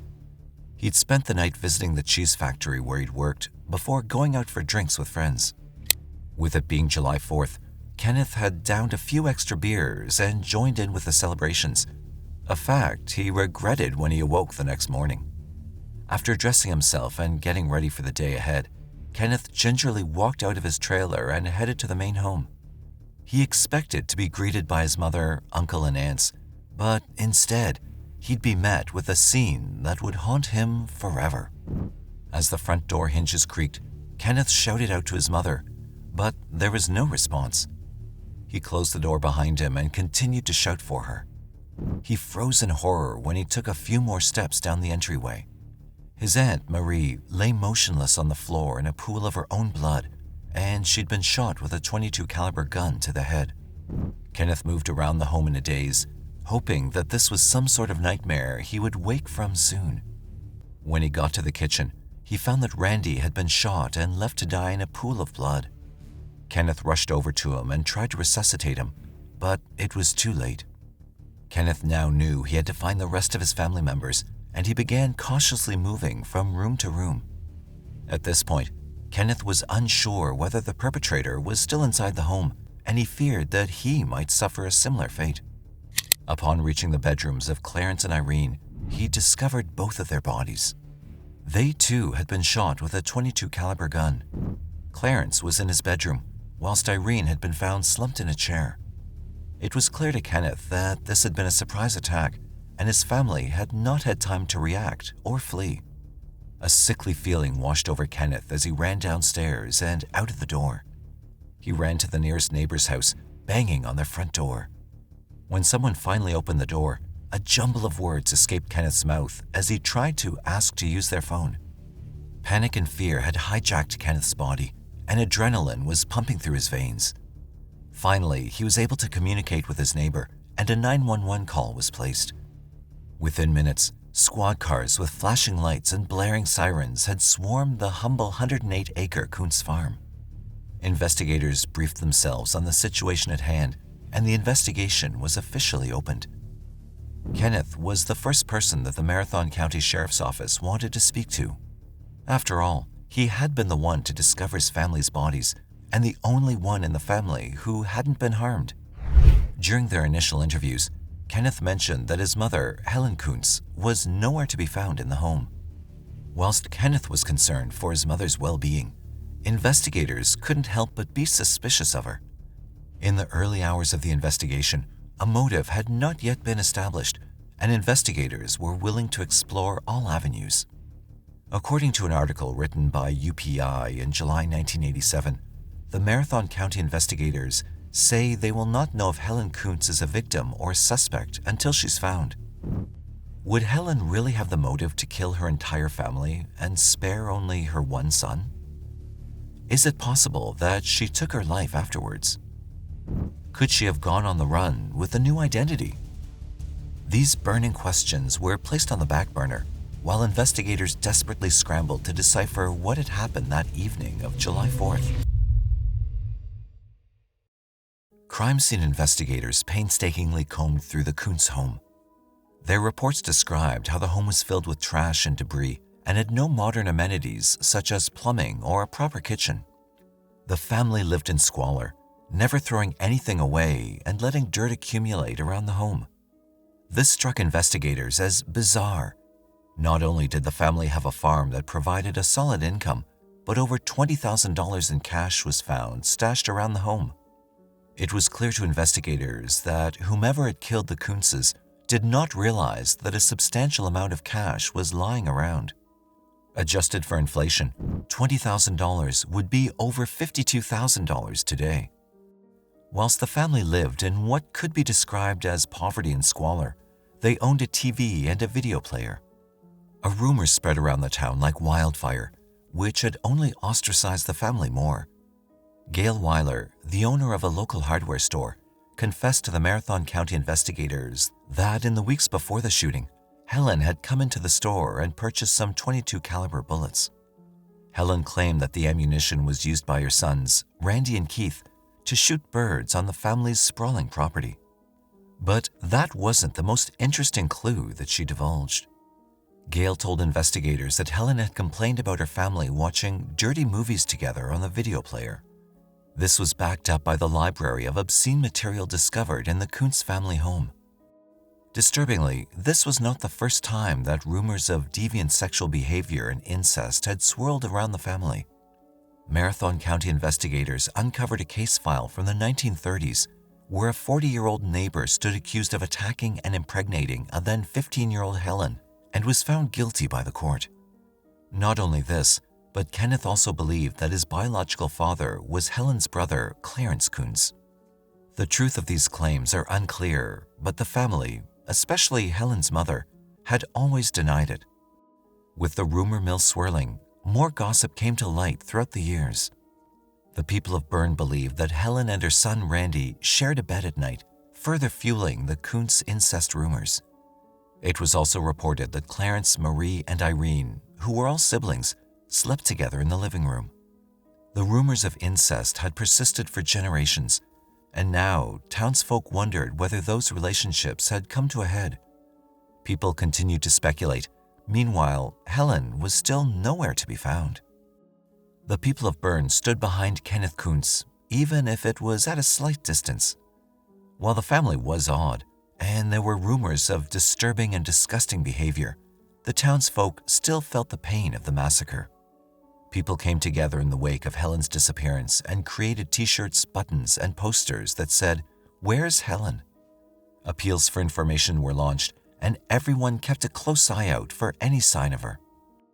Investigators knew that Helen had last been seen at a fireworks display in Athens, Wisconsin on July 4, 1987, a day before the slayings.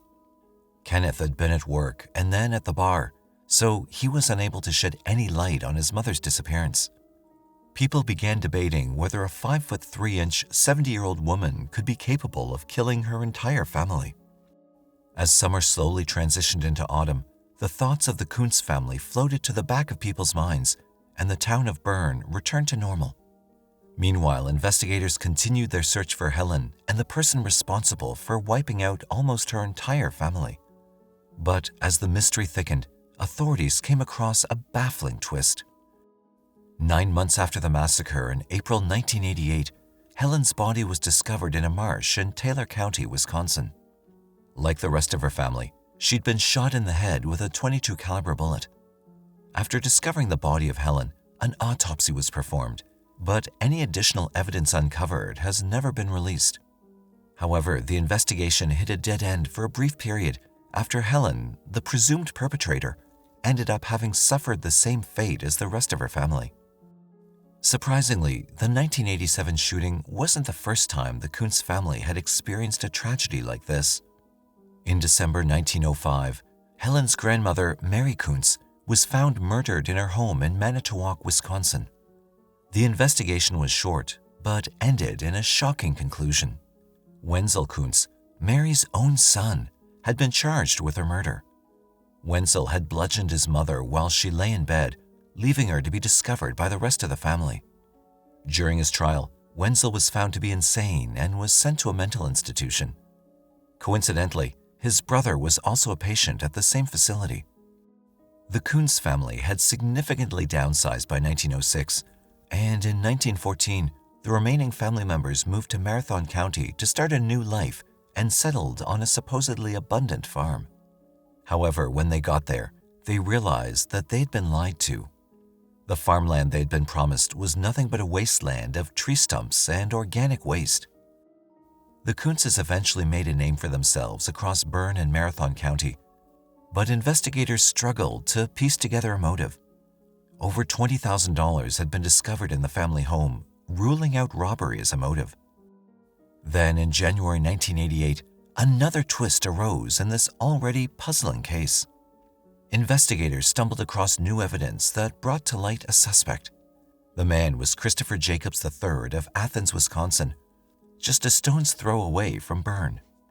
Investigators had discovered that shortly before the murders occurred, 22-year-old Christopher had bought a car from the Kunzes.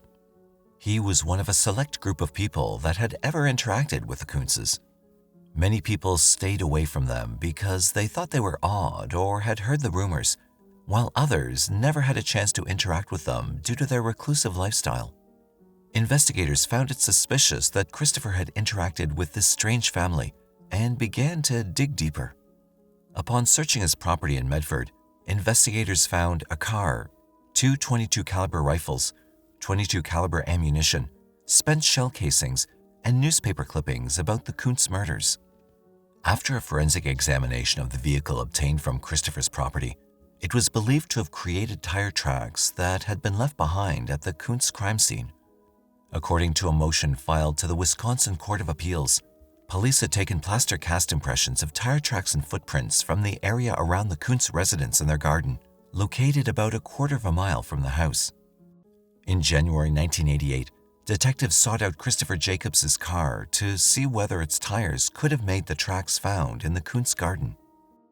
Christopher was arrested in January 1988, and he was released without charge days later.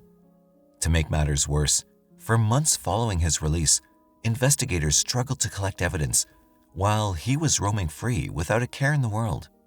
It wasn't until August 1988 that the Marathon County Sheriff's Office knocked at Christopher's door again. He was rearrested and charged again and was informed that the case would be going to trial. Then in August 1988, Jacobs is charged with 5 counts of party to murder. His arrest started one of Marathon County's longest investigations. 22-year-old Christopher Jacobs III awoke in a prison cell on a warm August morning. It took a while to adjust to his new life of being told when to eat, sleep, and where to go.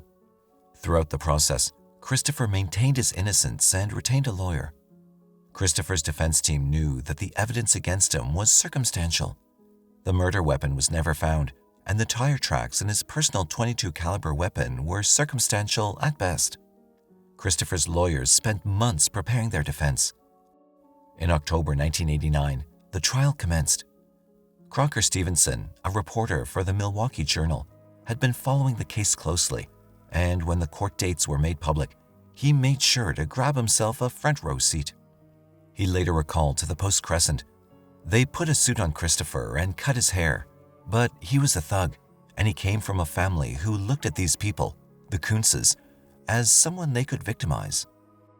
As the town of Bern and the people of Marathon County are exceptionally interconnected, a jury was brought in from neighboring Brown County to ensure that Christopher was given a fair trial. For weeks, evidence was presented, witnesses and experts were cross-examined, and the investigation was scrutinized. A lengthy video of the crime scene was shown to the jury. Most of them found it stomach-churning and unwatchable as the bodies of the Kunz family and their wounds were displayed on camera. Tire prints from Christopher's car and the crime scene were shown to the jury, along with testimony that he'd been one of the only people to have interacted with the family. The remaining Kunz family and their supporters held their breath as the jury delivered their verdict. Christopher Jacobs III was staring down the barrel of a long sentence for a murder of almost an entire family. But in a shocking twist, after just 10 hours of deliberation, the jury found him not guilty on all charges. The courtroom was immediately filled with cries and shouts. Christopher gasped. He was finally free. As to count number 5, not guilty of murder in the first degree of penalty. Christopher was released from custody after the October 28, 1989 verdict, but he wouldn't remain a free man for long.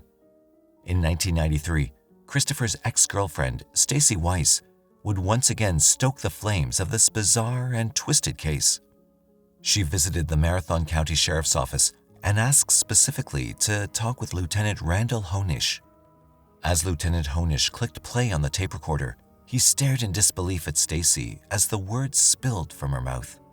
Stacy told Lieutenant Honish that in 1991, she and Christopher had been dating and that he had confessed to murdering the Kunz family. When she asked him why he'd done it, Christopher replied, to prove to himself that he was a man. Stacy would say that Christopher arrived at the Kunz home on the evening of July 4, 1987, where Randy Kunz greeted him. The two had built a good rapport with each other after Christopher bought a car from Randy, and Randy happily welcomed him into the home. According to Stacy, the two quickly became embroiled in an argument, at which point Christopher pulled out a .22 caliber gun and shot Randy. Christopher then moved around the home, systematically taking out the rest of the family by shooting them at point-blank range in the head. For unknown reasons, Christopher decided to tie up Helen and take her out to the swamp, where he shot her and left her body. Christopher was alarmed by this confession from his former girlfriend, telling investigators that she was nothing more than a jilted lover out for revenge. Unfortunately for Christopher, the Marathon County Sheriff's Office took Stacy's word, and Christopher was arrested yet again, this time being charged with the kidnapping and murder of Helen Kunz. It would take 5 years for Christopher Jacobs III to stand trial, and investigators were glad they'd acted when they did. According to reports, the statute of limitations was due to expire just hours before Christopher was arrested for the second time. On June 8, 1998, Christopher Jacobs III stood in court again, awaiting his fate for a second time. Unfortunately, Christopher's luck had run out, and after just 4 hours of deliberation, he was found guilty of kidnapping and falsely imprisoning Helen Kunz. Christopher Jacobs III was sentenced to serve 31 years in prison with a parole date set for February 2020. On February 4, 2020, the now 53-year-old Christopher Jacobs III was released from the Columbia Correction Institution after being granted parole. In a bizarre twist, Christopher found himself back in custody on February 5, 2020, at the Marathon County Jail. Strangely, he had ended up back in custody at his own behest, telling officers that he had no interest in parole and would rather serve the remainder of his sentence at the Columbia Correction Institution. However, he still claimed to the media that he was innocent and that the police had coerced his former girlfriend, Stacy, into lying about his supposed confession. He told the Wasau Daily Herald, "Marathon County could be looking to hook me up on bogus charges to justify my false imprisonment. Shortly after my 1989 acquittals on all charges, I was told to get out of Wisconsin because police were going to retaliate." Christopher Jacobs III returned to jail in June 2020, opting to serve 14 months, which was the remainder of his sentence, behind bars. Many in Bern do not believe that Christopher killed the Kunz family. The prevailing theory is that someone within the family committed the crime. However, with all but one of them now deceased, it's unlikely that we'll ever discover the truth. What do you make of this case? Do you think Christopher Jacobs III is guilty, or is the actual perpetrator lurking elsewhere? There were mornings when I would wake up and I would think, okay, I'm gonna wake up a second time. This is just a nightmare. And it wasn't. This is one of the most well thought out, well executed plans. Diabolical. Absolutely. In the month of June 2016, Michelle Hadley, a 29-year-old woman, was on her way home after meeting a friend. But to her surprise, when she reached home, she was greeted by a team of police officers who had been waiting outside her house. I get a phone call from my youngest daughter saying, hey, somebody's beating on the door. And I said, look outside, is there police cars? She says, yeah, there's two of them. I said, well, then open the door. She was being arrested because she had allegedly threatened another woman named Angela Diaz. The curious part of this arrest was that Michelle claimed she had no idea who Angela Diaz was. Could this arrest have been a mistake? Or could the two have been acquainted before? In the events that took place after Michelle's arrest, the truth about the two women revealed some shocking revelations. These revelations would only make you wonder, how far can you go with a single lie? This is Michelle Hadley. She was born on December 20th, 1986 in Upland, California. Michelle was the eldest daughter of her parents, who were business owners. She grew up with a sister who's 3 years younger than her. Michelle was raised in a strict conservative home and shared a close relationship with her parents. Growing up, she had a pretty normal life. During her time at school and college, her friends knew her as a polite and kind person. Michelle was also known for being very outspoken and straightforward with what she had to say. However, she would always find ways to clear the air if there were any disagreements. Being a diligent girl since she was little, she always made sure to complete every task that was given to her. Throughout her high school days, she was in a relationship with just one person. Though we don't have information about his name or background, we do know that the two were together for a long time. In 2008, the two decided to get married. However, Michelle didn't realize that marriage would not bring her the happiness she sought. 4 years into their marriage, things started to fall apart. Things didn't feel like they did back when they started dating, and they decided to split up. This devastated Michelle. She believed that love just wasn't in the cards for her until 2013, when she met another man, Ian Diaz. Though we don't have much information about his past, we do know that he's 9 years older than Michelle.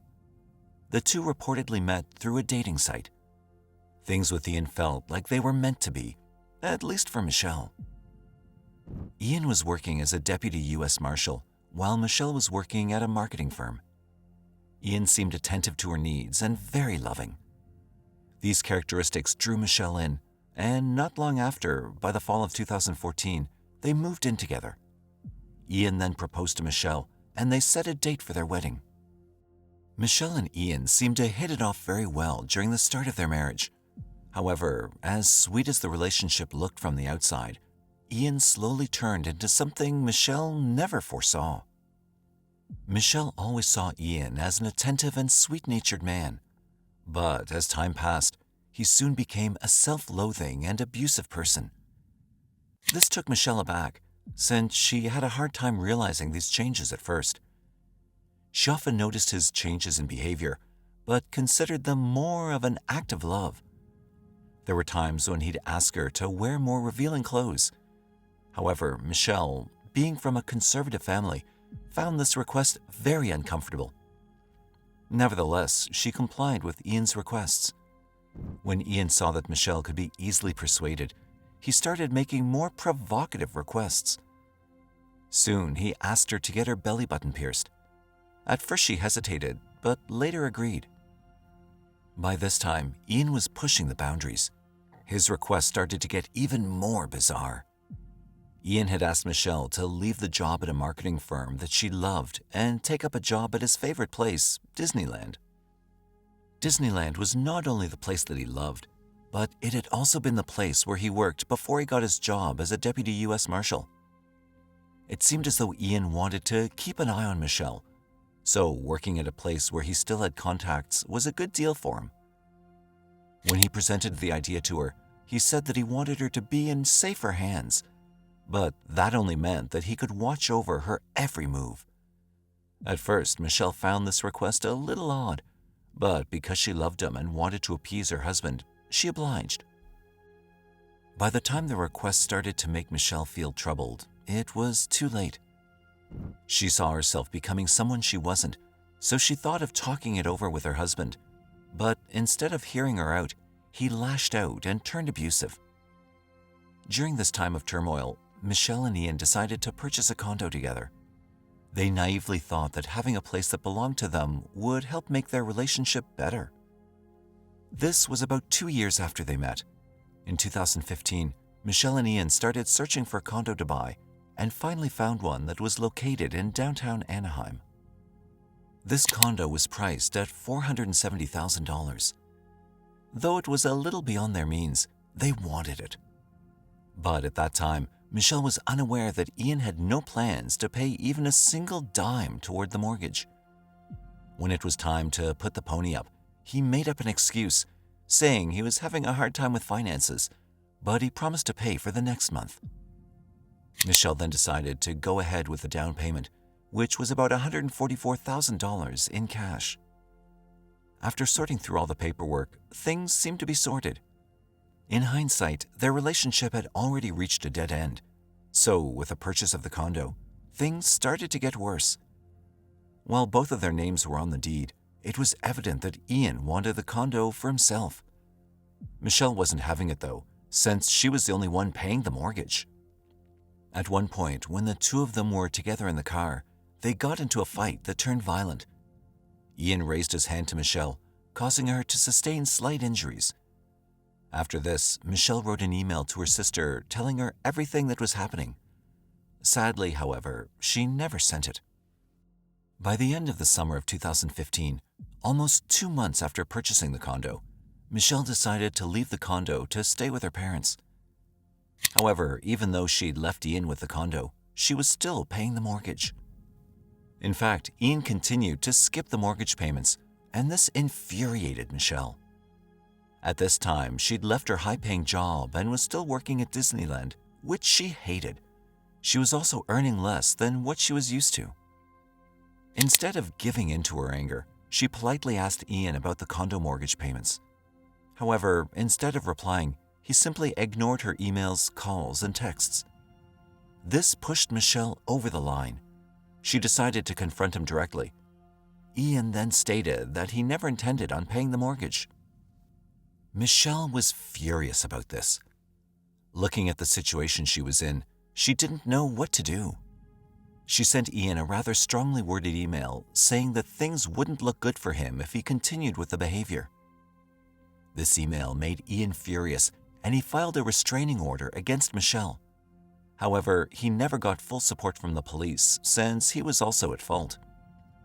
Michelle found out about Ian's restraining order request and quickly countered it with the fact that he never paid the mortgage on the condo since they bought it together, and it was in their name. Eventually, the two of them agreed to hire property lawyers and settled the issue for good. When the judgment was made, the judge sided with Michelle. Ian was ordered to pay the rest of the mortgage, and if he failed to do so, he'd have to pay an additional penalty. The judgment obviously upset Ian, but he had no choice but to follow the court order. It took a whole year for this mess to get sorted out. By 2016, the two had separated for good. Michelle was now finally free of this toxic relationship. While Michelle was turning over a new page in her life, Ian was still quite bitter. He was still living in the condo and paying the mortgage. The whole condo situation took a toll on Ian. In an effort to pick up the pieces of his life, he started using dating apps once again. This was how Ian met the woman he thought was his perfect match, Angela Connell. Though we don't have much information about her, we do know that she was born in 1985 and is from Phoenix, Arizona. Angela attended a Catholic high school and then graduated from Arizona State University in 2006. When Ian met Angela in January 2016, they both felt an instant spark. Within a month, Ian proposed, and soon Angela moved into Ian's condo. It seemed as if Angela and Ian were destined to be together. By May 2016, Angela announced that she was pregnant, with twins. Ian was overjoyed to hear the news. Everything seemed to be falling into place for the soon-to-be parents, until an anonymous email started creating havoc. Angela received a threatening email that said, "You're not the right person for Ian." This message took Angela aback, and she considered that it might have been from her ex. Before Angela married Ian, she briefly dated a man named Jason Rayburn. However, their relationship did not end well. Naturally, she thought of him as soon as she received this anonymous message. But there was one thing that didn't seem right. When Angela broke it off with Jason, she made sure to cut off all contact with him. So it was impossible for him to know about her new relationship. It just wasn't adding up. Meanwhile, Ian and Angela continued to stay at the condo that was bought by Michelle. One day, Ian brought up the topic of the condo while he was talking to Angela, and then she finally realized that it might have been Michelle who sent that anonymous email. Soon, Angela began receiving more emails from 6 different accounts. All of them had the same message, but with different wording. Curious to find out who the sender of these emails might be, she replied to one of them and asked the identity of the sender. To her shock, she received a reply claiming the sender was Michelle Hadley. Angela told her to stop contacting her, but the emails didn't stop. The next few emails that she started to get made her feel threatened and worried for her life. After reading them, Angela didn't want to take a chance, but rushed to file a restraining order against Michelle. This happened on June 1st, 2016. In her statement, Angela mentioned that the emails she'd received from Michelle made her strongly feel fear and anxiety. She told the police officers that she was scared of leaving her home because of the threats that were in those emails that Michelle had sent.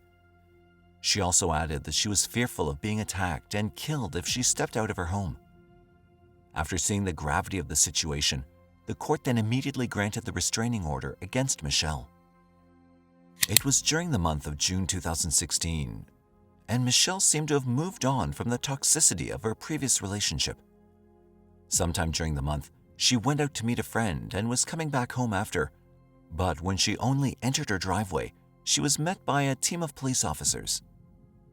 Michelle was dumbfounded, but without a struggle, she obliged with a restraining charge and was then taken in for questioning. During the interrogation, Michelle was asked if she knew Angela and also about the series of her email threats. To this, she replied that she had in fact never heard of Angela and was clueless about the emails that were continuously being mentioned by the officers. She even told the police officers that she was being set up because she'd received a Google alert a week before that her email address had been shut down. On the same day, she received an alert from Microsoft saying that her primary email was being used as the recovery email for a bunch of other email addresses that she'd never created.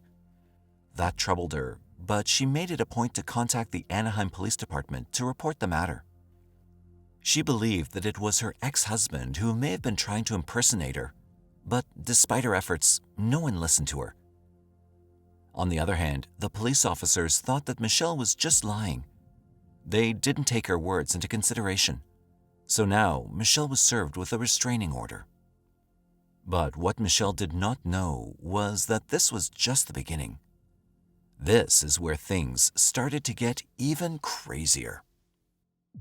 With Michelle charged with a restraining order, you might think that the situation had been settled, but it wasn't. Not long after, Angela started receiving emails in response to a Craigslist ad that she'd never posted. These ads had details soliciting a sexual coercion fantasy. Shocked by this, Angela knew that someone must have opened an account in her name. But the strange thing was, whoever it was, they had her exact details. These details included her phone number, full address of the condo, and even the breed of the dog she had. But no one else would know the entire address of the condo apart from Ian and Michelle. She thought that it couldn't have been Ian Upon pondering this idea, Angela once again started to feel scared to death. She didn't even want to go out of her house because whoever it was knew where she lived. She felt like she was being continuously watched, and not knowing who could have done it made her feel uneasy. Days after the Craigslist ad, on the 24th of June 2016, Angela called the police. However, it was not because of the ad. This time, she was attacked. Her neck was bruised and the clothes she was wearing had been ripped. Her head had also been slammed against the wall. But still, Angela found the strength to call 911. The police then asked Angela if she recognized the person who assaulted her, and that was when Angela replied, "It was Michelle." This time, the police made sure to arrest Michelle. They thought a restraining order wasn't enough to keep her from harming Angela. Michelle was arrested. While in jail, she managed to relay the message about her arrest to her parents. And since being from a conservative family, they did everything they could to handle the matter. Michelle's bail was set at $10,000, and since her parents were successful business owners, they managed to quickly bail her out. Once she was out, Angela started receiving harassing emails again. It couldn't have been Michelle, right? Well, the interesting part was, the emails that were sent to Angela actually did come from Michelle's personal email address. Not long after the tragic assault on Angela, on July 13th, she contacted 911 again. This time it was because she saw a man standing outside her condo. When the police arrived and talked to the unknown stranger, the person said he was actually responding to the same sexually explicit Craigslist ad in the name of Angela Diaz. Curious to know who might have posted the ad, the police searched for the origin of the account. It led straight to Michelle once again. Could Michelle have actually lied about all of this to the police, or was it someone else who was using Michelle's name? The next day, on the 14th of July, police arrested Michelle once again, and this time, they set her bail at $1 million. Her parents couldn't afford to pay such a large amount. Michelle vehemently denied sending the emails or creating the Craigslist ads. Her parents believed Michelle because they knew she wasn't the type to send threats to anyone. Michelle's parents then decided to hire a lawyer because they thought that whomever was playing this game could keep getting their daughter arrested. While Michelle was jailed for the second time, the threats and emails aimed at Angela again ceased. 3 months passed and everything seemed peaceful for Angela. Meanwhile, Michelle's parents were trying their best to find out who the anonymous person was posing as Michelle. To get to the bottom of it, they needed to know who had access to her records. They pulled data, school records, hospital records, and more to find if there were any loopholes. This was where they found crucial evidence. Michelle was hospitalized in June, and the first emails were sent on the same day of her hospitalization. Michelle couldn't have sent those emails herself. This piece of information gave hope to Michelle's parents. Michelle's father also downloaded a ton of software to track the IP addresses of the emails that were being sent, since they were encrypted addresses. Then one day, Michelle's parents received a surprising phone call that said Michelle was getting bailed. Who would bail Michelle out for $1 million? It turned out that the person who bailed out Michelle was none other than Ian. On the 30th of September 2016, Ian went to the police officers and presented a $1 million bail for Michelle's release. Michelle and her family were in disbelief. As to how Ian obtained this amount of cash, that has not been explained. Why would he bail her out? Did he suddenly have regrets for treating her badly? Or was there something more to the story? After Michelle was bailed out, obviously Michelle and her family wanted the answers to these questions. Surprisingly, Ian then revealed the truth. Ian claimed that Angela had supposedly framed Michelle for sending those threatening emails. She'd been sending threatening emails to herself via proxy email addresses that she made using Michelle's name. Angela even went further by posting Craigslist ads, which were believed to have been made by Michelle. In those ads, the details she entered could only have been known by Ian and herself. Additionally, on the 24th of June 2016, when she was found in her garage all bruised up, it was actually Angela who inflicted the injuries on herself, and Ian had found the CCTV footage to prove it. Ian revealed that this wasn't the only thing Angela had lied about. She had, in fact, a history of making things up. Ian found out that Angela had been lying since the first day they met. She'd even lied about her pregnancy. Ian found evidence that Angela had allegedly bought a sonogram of twins off of Etsy for $7.50. She even bought a positive pregnancy test kit to back up her lie. But why would Angela want to ruin Michelle's life? Well, it all started back in 2015 when Ian and Angela met. During that time, Ian would often talk about Michelle and the condo incident. This was when Angela got curious about Michelle and started digging up her past. While doing so, Angela found that Michelle actually came from a good and wealthy background. This piece of information made Angela think of Michelle as a jackpot. Ian, on the other hand, who was married to Michelle, wanted his revenge for the whole condo situation. You see, the condo incident left a scar on Ian. He was furious about having to pay for the mortgage after Michelle's countersuit. So, the two of them then hatched a plan to bring Michelle down. Ian provided Angela with Michelle's email address, and the two of them plotted to frame Michelle and get her arrested. To conceal their evil plan, Angela and Ian created different email addresses to talk to each other. They then made 6 different accounts using VPNs in Michelle's name. Remember when Michelle spoke to the police officers about Google alerts regarding the email addresses she never created? Well, it was Angela all along. When Michelle got a restraining order, Angela wasn't happy because she wanted Michelle gone for good. That was when she devised a plan to take this to a whole new level. She created a fake profile on Craigslist and used Michelle's identity to make her first ad, in which she invited men over to her own house for a sexual coercion fantasy. However, the inconsistencies in the scenario that the two planned out made Ian confess all about his wife, thus framing her in the process. He was apparently unaware of how far she would take things. Now that everything was out in the open, the police obtained a search warrant for all of Angela's devices. Shockingly, when they went through Angela's things, they found that all of Ian's claims were, in fact, true.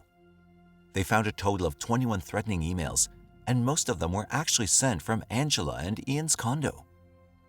When the police dug up the locations of the other emails that were supposedly sent to Angela, they found that some of them were also sent from Arizona.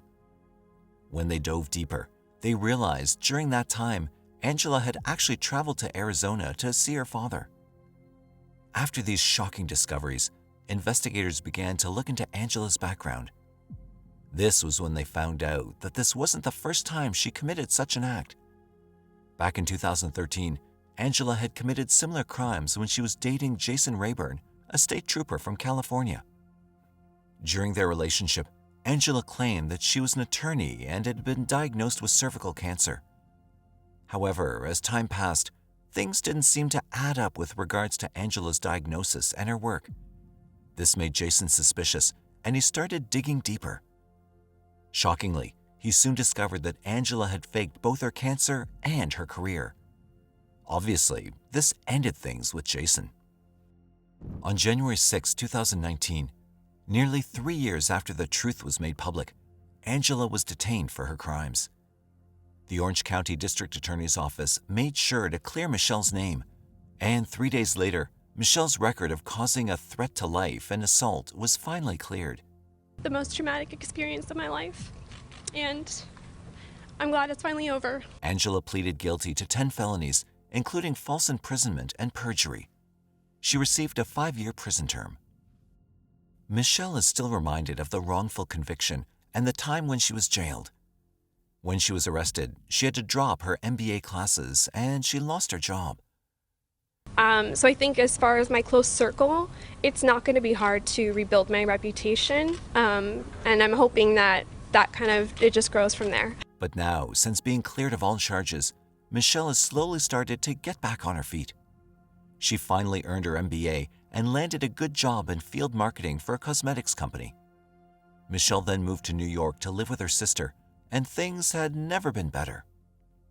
Ian, on the other hand, separated from Angela and later sold the condo for $500,000. But in 2021, Ian was charged with a number of offenses for allegedly planning and carrying out the crazy plot to frame Michelle. In addition to receiving a 5-year prison sentence, he was charged with 1 count each of perjury, cyberstalking, and conspiracy to commit cyberstalking. If only the investigators and police officers had looked into the whole situation a little more closely, maybe this wouldn't have gotten as far as it did. What do you think about this case? What could have possibly been going through Angela and Ian's minds when they hatched this plan? Do you feel that Michelle was fully vindicated in the end? Let us know your thoughts on this in the comment section below. Don't forget to like, share, and subscribe to our channel for more captivating true crime stories. Thank you for watching.